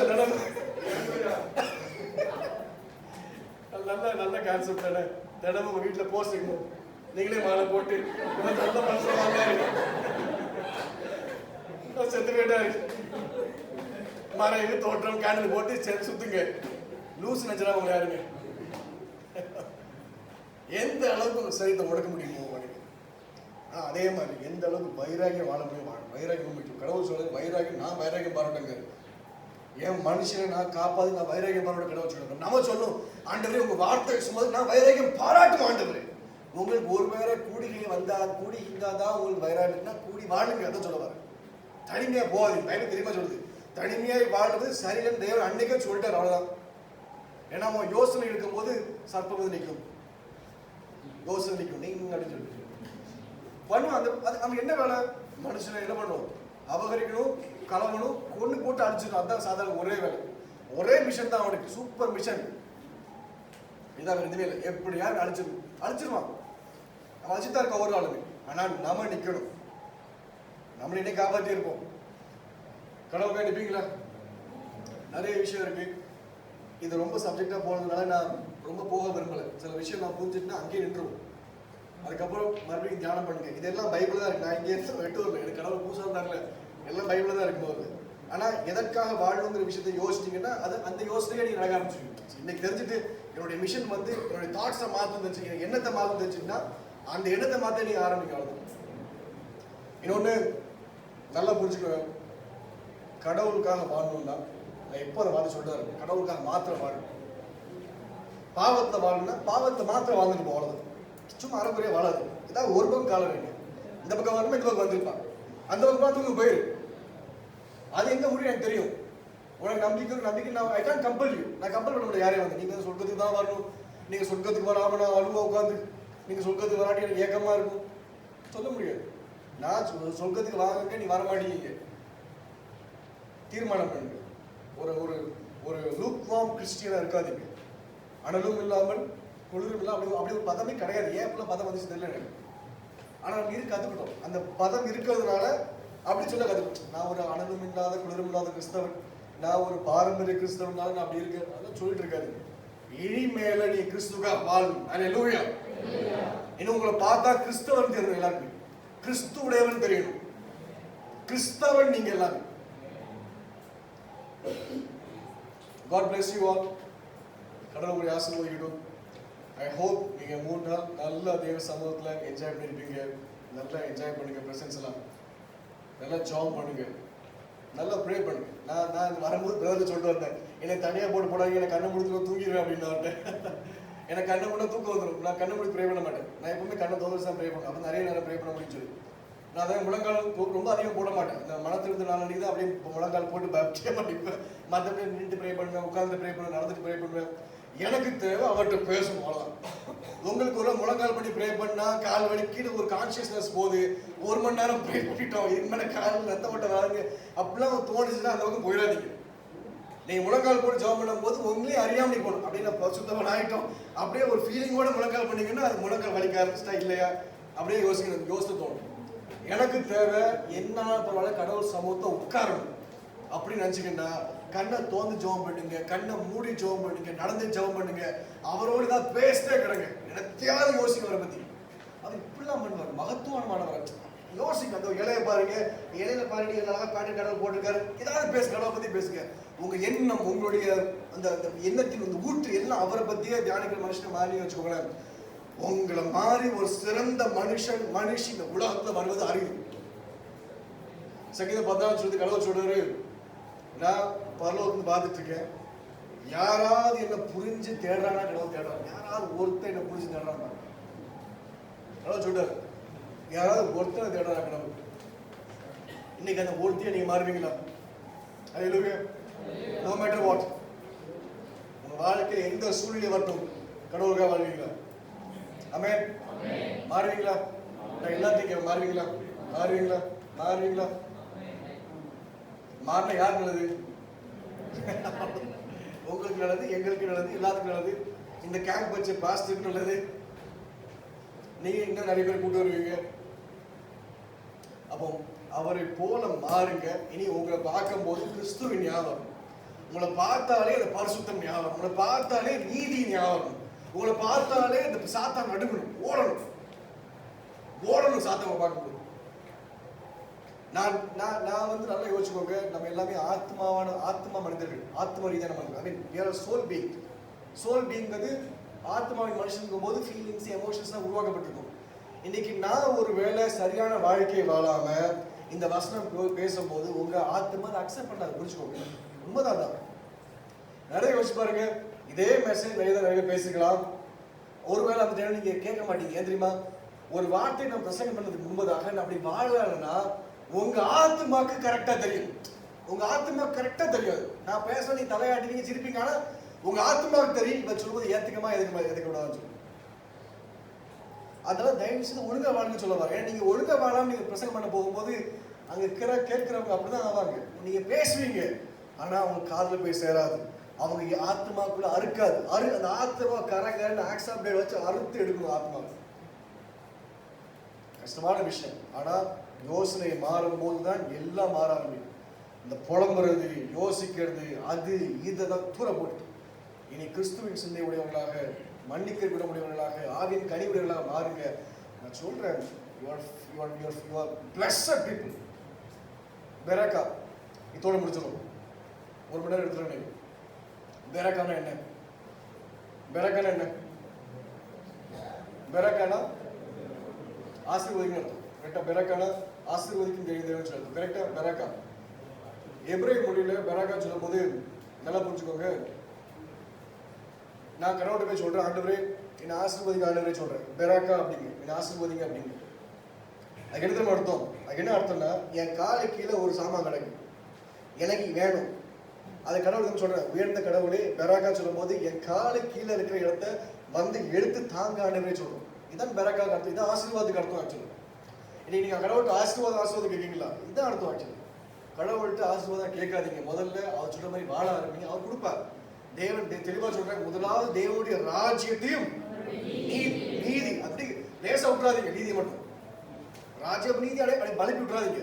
தேவனுடைய ராஜ்யத்தையும் நீதியும் தேடுங்க, பின்பு எல்லாம் கூட கொண்டு வரும். ராஜ்யம் முக்கியம், நீதி முக்கியம். வேதம் சொல்றது என்ன? எது ராஜ்யம்? நீதான் தேவராஜன். கடவுள் சொல்லு, நீதான் Devarajan. You are the kingdom of God. Bible சொல்லுது, நீதான் kingdom of God. நீதான் தேவராஜ்யம், நீ நடமான தேவராஜ்யம். அப்ப அப்பேற்பட்ட மனுஷனை மாறுங்க. கடவுள் உங்களை ஆசீர்வதிக்கும். கடைசி ஜாப் பண்ணுவோம். Pray for America and declare. நம்ம கடவுள்கிட்ட டிக்ளரேஷன் பண்ணுவோம். நீங்க குடிங்கன்னா குடிங்க, கண்ணை முன்ன கண்ணை போடுங்க, it's up to you. But நான் சொல்லும் போது கடவுளை மாத்திரம் யோசிங்க. ஜாப் பண்ணுவோம். நன்றி ஆண்டவரே. அன்பின் பரலோக தகப்பனே, இந்த காலை வேளையில உங்கள் சமூகம் நிற்கும். அன்பின் ஆண்டவரே, தகப்பனே உங்களை நாங்கள் வரவேற்கிறோம். ராஜா இயேசு கிறிஸ்துவை வரவேற்கிறோம் ஆண்டவரே. பரிசுத்த ஆவியை வரவேற்கிறோம் ஆண்டவரே. இந்த இடத்துக்கு வாங்க ஆண்டவரே, எங்க உள்ளத்துக்குள்ள வாங்க ஆண்டவரே, எங்க மனசை மாத்துங்க ஆண்டவரே. இன்னைக்கு வரைக்கும் நான் வாழ்ந்த வாழ்க்கை ஒருவேளை உகந்த வாழ்க்கை எல்லாம் போகும் தகப்பனே. இனிமேல் எண்ணத்தை மாத்த போறேன் தகப்பனே. என் எண்ணம் கிடையாது ராஜா, உங்க எண்ணம் எதுங்கிறத நான் யோசிக்க போறேன் தகப்பனே. பைபிள்ல சொல்லப்பட்ட உங்க ஒவ்வொரு எண்ணத்தையும் நான் யோசிச்சு தியானிச்சு நான் ஜூஸ் பிடிச்சு அதை குடிச்சு நன்மை தீமை எல்லாத்தையும் யோசிக்க போறேன் தகப்பனே ராஜா. அப்பேற்பட்ட மனுஷனை மாத்துக்க தகப்பனே. அப்ப நன்மை செய்ய வாய்ப்பு கொடுங்க, தீமையை வெறுக்க கத்துக் கொடுங்க ராஜா. அன்னைக்கு யோபு பார்க்கும் போது நீங்க சொன்னீங்க ராஜா, யோபு உன்னதன், சன்மார்க்கன், தீமையை வெறுத்து வாழ்பவன் சொன்னீங்க ராஜா. கடவுளுக்கு பயந்து வாழ்பவன் சொன்னீங்க ராஜா. இன்னைக்கு நாங்க அப்பேற்பட்ட ஒரு வாழ்க்கையை வாழ உதவி செய்ய ராஜா. இன்னைக்கு நாங்க சன்மார்க்கராக, உத்தமனாக, நீதியின் பிள்ளைகளாக தீமையை வெறுத்து நாங்கள் தேவனுக்கு பயந்து வாழ்ற வாழ்க்கையை தாங்க இருக்கிறாங்க. நாங்கள் ஒவ்வொருத்தரும் இந்த மீட்டிங் போகும்போது தீர்மானம் பண்ணி வந்தோம், நான் போகும்போது புதிய மனுஷனாய் போகணும்னு சொல்லி. இன்னைக்கு இங்க ஒவ்வொரு சரீரத்தையும் ராஜா, நான் கர்த்தருக்குள்ள அவங்க எல்லா சரீரம், ஆவி, ஆத்மா, அவங்களுடைய எல்லா எண்ணம் எல்லாத்தையும் சிலுவையில் ஒப்பு கொடுத்தேன் ராஜா. இங்க வந்து ஒவ்வொருத்தருடைய ஆத்மா, ஆவி, சரீரம், ஞானம், குடும்பம், பிசினஸ், வேலை, ஊழியம், மிஷனரி, சர்ச் எல்லாத்தையும் தோப்படியப்பா நான் சிலுவையில் கொடுத்துட்டு அனுப்பினாங்க. உங்க சிலுவை விதத்துல ஊருக்கு தோப்படி என்ன உங்களை மாதிரி மாற்றுங்க தோப்படி ராஜா.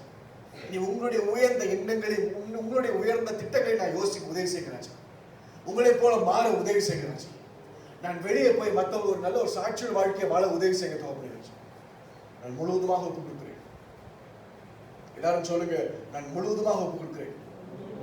என் ஆவிய, என் ஆத்மாவை, என் சரீரத்தை, என் குடும்பத்தை, என் ஊழியத்தை, என் தொழிலை, என் வேலையை, என் எண்ணங்களை, என் எமோஷன்ஸை, என் ஃபீலிங்ஸை, என் உணர்வுகள் எல்லாவற்றையும் கிறிஸ்துவின் சிலுவைக்கு முன்பாக துச்சம் என்று கொடுக்கிறேன்.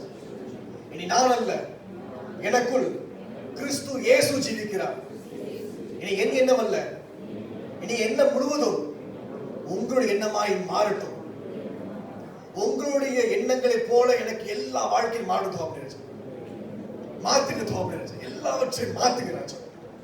இனி அந்த கஷ்டம், கழிப்பு, அந்த அந்த பிரச்சனை, அந்த பிசாசு சோதனை, பயம், வெறுமை வெற்றிட ஓடி போடும். இனி நானும் என் இறைவனும், இனி நானும் என் இறைவனுமாய் மாறட்டும் தோப்படி. உதவி செய்ய தோப்படி. நன்றி சகோதரன். நீங்க ஆசீர்வாதி பலப்படுத்தும். மீட்டிங்ல வந்த ஒவ்வொருத்தரையும் நீங்க ஆசீர்வதிக்கணும். دفل شيخة ملودة فرينا شمدولا فرقدولا فرينا في نشيد في لمدولا فرقدولا بو في نشيد في لمدولا فرينا فرشمدولا فرمدولا فرينا نشيد في لمدولا فرينا نشيد في لمدولا بو في نشمدولا فرقدولا فرينا نشيد في لمدولا فرينا مدولا فرينا شمدولا فرقدولا بو في نشيد في لمدولا فرينا شمدولا فرمدولا வார்த்தையை தியானிச்சேனி மாறிபடி இந்த வார்த்தையை ஒரு முட்சில போட்ட மாதிரி மாறுவியா? என் வார்த்தையை தியானிச்சேனி மறுபடியும் இந்த வார்த்தையை ஒரு கட்பாறைக்குள்ள போட்ட ஒரு விதையை போல மாறுவியா? இல்லாட்டி என் வார்த்தை ஒரு நல்ல நிலத்துல போட்ட ஒரு ஒரு நிலத்தை போல நீ மாறுவியா?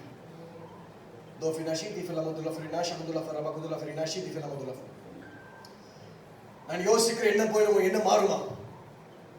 நான் யோசிச்ச விஷயங்கள் போ என்ன எல்லாம் மாறுமா? நான் எதிர்பார்க்கிற விஷயத்தை நீ செஞ்சு காட்டுவியா வாழ்க்கையில? மறுபடியும் நீ வெக்கப்படி நினைப்பியா? நீ வெக்கப்பட்டு நின்ன ஒவ்வொரு முகம் எனக்கு ஞாபகம் இருக்கு. என் சமூகத்தை நீ வெக்கப்பட்டு நின்ன நிறைய தடவை அந்த முகம் எனக்கு ஞாபகம் இருக்கு. நீ எப்போ ஆனந்த கழிப்புடைய சமூகத்தில் வருவேன். உனக்கான வைராகியம் பாராட்டுறேன், உனக்கான வாய்ப்பு கொடுக்குறேன்.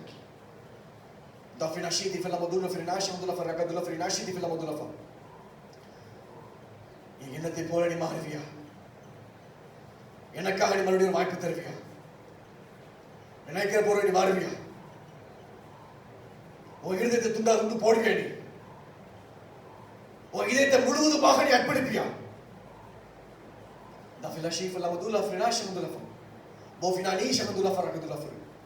அன்னைக்கு ஆபிரகாம் முழுவதுமாக என்னை ஒப்பு கொடுத்தான். அன்னைக்கு மோசேட்டு அன்னைக்கு வாக்குவாதம் பண்ணாலே முழுவதும் ஒப்பு கொடுத்தான். அன்னைக்கு எலியா முழுவதும் ஒப்பு கொடுத்தான். இன்னைக்கு நீ உன் வாழ்க்கையை முழுவதும் ஒப்பு கொடுப்பியா? ஆமென் சொல்லுங்க. ஒப்பு கொடுப்போம் சொல்லுங்க. நான் முழுவதுமாக ஒப்பு கொடுக்கிறேன் கடவுளே.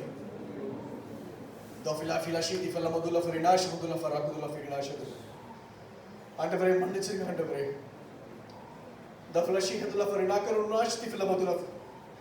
நீ பாவம் செய்யும் போது உன் பாவத்தை எட்டி பார்த்துட்டு இருக்க. நீ பாவம் செய்யும் போது உன் இருதயம் துண்டு துண்டா போகுது நான் பார்க்க.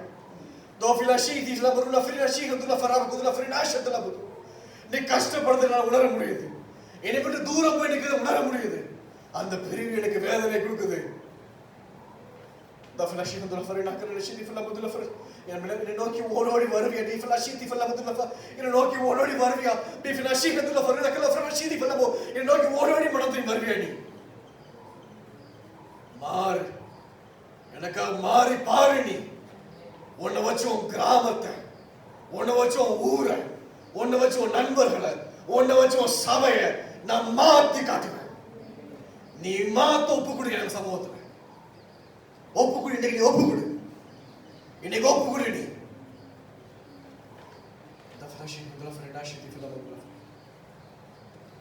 எல்லா கணத்துக்கும் பார்த்துக்கிற நீர், எல்லா மகிமைக்கும் பார்த்துக்கிற நீர், எல்லாத்துக்கும் பார்த்துக்கிற நீர் ராஜா. எங்க இதயமெல்லாம் துடுதுடா போட்டு சாப்பிடு. எங்களுக்கு ஒரு சோர்வு இருக்கு ராஜா. இந்த சோர்வை நாங்க மயங்கி விழமாட்டோம் சாப்பிடு ராஜா. இந்த ஆத்மா சோர்வை நாங்கள் கடவுளுடைய வார்த்தையை நாங்கள் பானம் பண்ணுவோம், நாங்கள் குடிப்போம். தேவ வார்த்தையை குடிப்போம், நாங்கள் பானம் பண்ணுவோம். எங்க ஆத்மா நிறைந்து வழிஞ்சு வழிஞ்சு போடும் தகவல். ஹல்லேலூயா, ஹல்லேலூயா, ஹல்லேலூயா. கர்த்தர் நல்லவர். ஹல்லேலூயா. கர்த்தர் உன்னதர். ஹல்லேலூயா. அவர் பெரியவர். ஹல்லேலூயா, ஹல்லேலூயா. இளையர பெற்ற உங்களுக்கு தான் எங்களை காப்பாத்தீங்க தான். சிலுவையில் எவ்வளோ கஷ்டப்பட்டீங்களுக்கா? சாதாரண துக்கமா? சாதாரண வழியா? 24 மணி நேரத்துக்கு மேல சதைய பிளேடு மாதிரி கொஞ்சம் கொஞ்சமா அறுத்து சதையும் ரத்தமும் குடல் எல்லாம் வெளியே தொங்க விட்டு ஒரு பார்க்கத்தக்க ரூம் இல்லை சொன்னார் ராஜா ஏசியா. இன்னைக்கு பார்க்கறதுக்கு ரூம் இல்லை. எப்படி மாற முடியும்? முகத்தெல்லாம் கிரிச்சு உடம்பெல்லாம் துண்டு துண்டா போட்டு சிலுவைக்கு போகும்போது ஒரு நண்டு மாதிரி சிலுவையில தொங்க விட்டோங்களே. இந்த உலகத்துல நாங்க என் பாவத்தை எல்லாம் சோக வச்சோம் ராஜா. நாங்க மன்னிப்பு கேட்கிறோம். அப்படி எங்க வழி தெரியல ராஜா. எங்க பாவம் உங்க சிலுவையில சுமத்துட்டோம். அப்படி இனி உங்க சிலுவையில சுமந்த அந்த நீதியை தாங்க தகப்பனே. ஹல்லேலூயா, ஹல்லேலூயா, ஹல்லேலூயா, ஹல்லேலூயா, ஹல்லேலூயா, ஹல்லேலூயா, ஹல்லேலூயா, ஹல்லேலூயா. அவர் பரிசுத்தர், அவர் பரிசுத்தர், அவர் பரிசுத்தர், அவர் பரிசுத்தர், அவர் பரிசுத்தர், அவர் பரிசுத்தர், அவர் பரிசுத்தர், அவர் பரிசுத்தர், அவர் பரிசுத்தர், அவர் பரிசுத்தர். எங்க தொண்டல சாகட்டும் ஆண்டவரே, எங்க தொண்ட சாகட்டும் ஆண்டவரே. அவர் பரிசுத்தர். ஹல்லேலூயா. ஜெய ஆண்டவரே. அப்ப மன்னிப்பு ராஜா, எண்ணம் எவ்வளவு கோணலா இருக்கு. நான் மன்னிக்கிறேன் அப்படி தனிப்பட்ட முறையான மன்னிப்பிக்கிறேன் ராஜா. நான் மன்னிப்பிக்கிறேன் அப்படி நான் செய்த தப்புக்காக மன்னிப்பிக்கிறேன் ராஜா.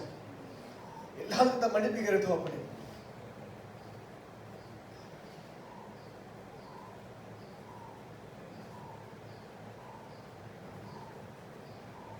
ஹல்லேலூயா. இவ்வளவு பெரிய பரிசுத்தர் நீங்க. ஹல்லேலூயா, ஹல்லேலூயா. எவ்வளவு பெரிய பரிசுத்தர் ஆண்டவரே நீங்க. உங்க சமூகத்தை நிற்பதுலாம் எவ்வளவு பெரிய விஷயம் தான். உங்க வார்த்தையை தியானிப்பது எவ்வளவு பெரிய விஷயம் ஆண்டவரே.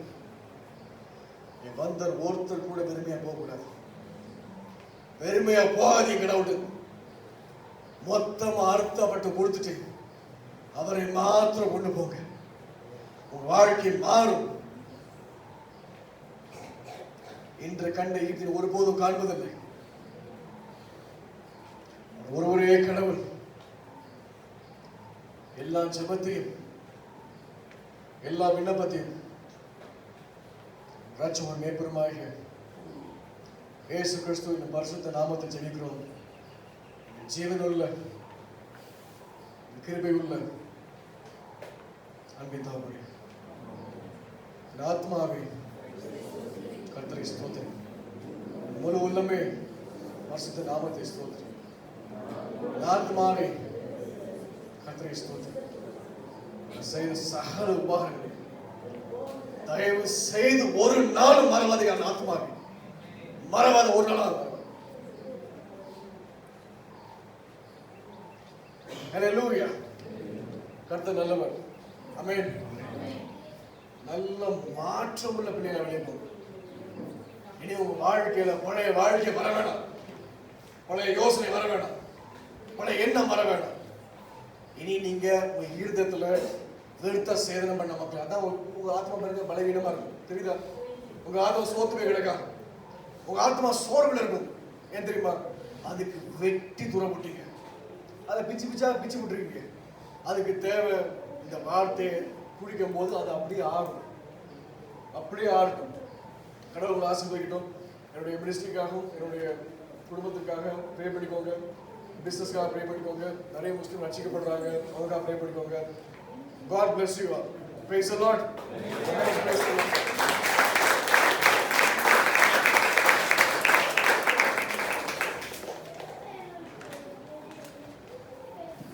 Praise the Lord.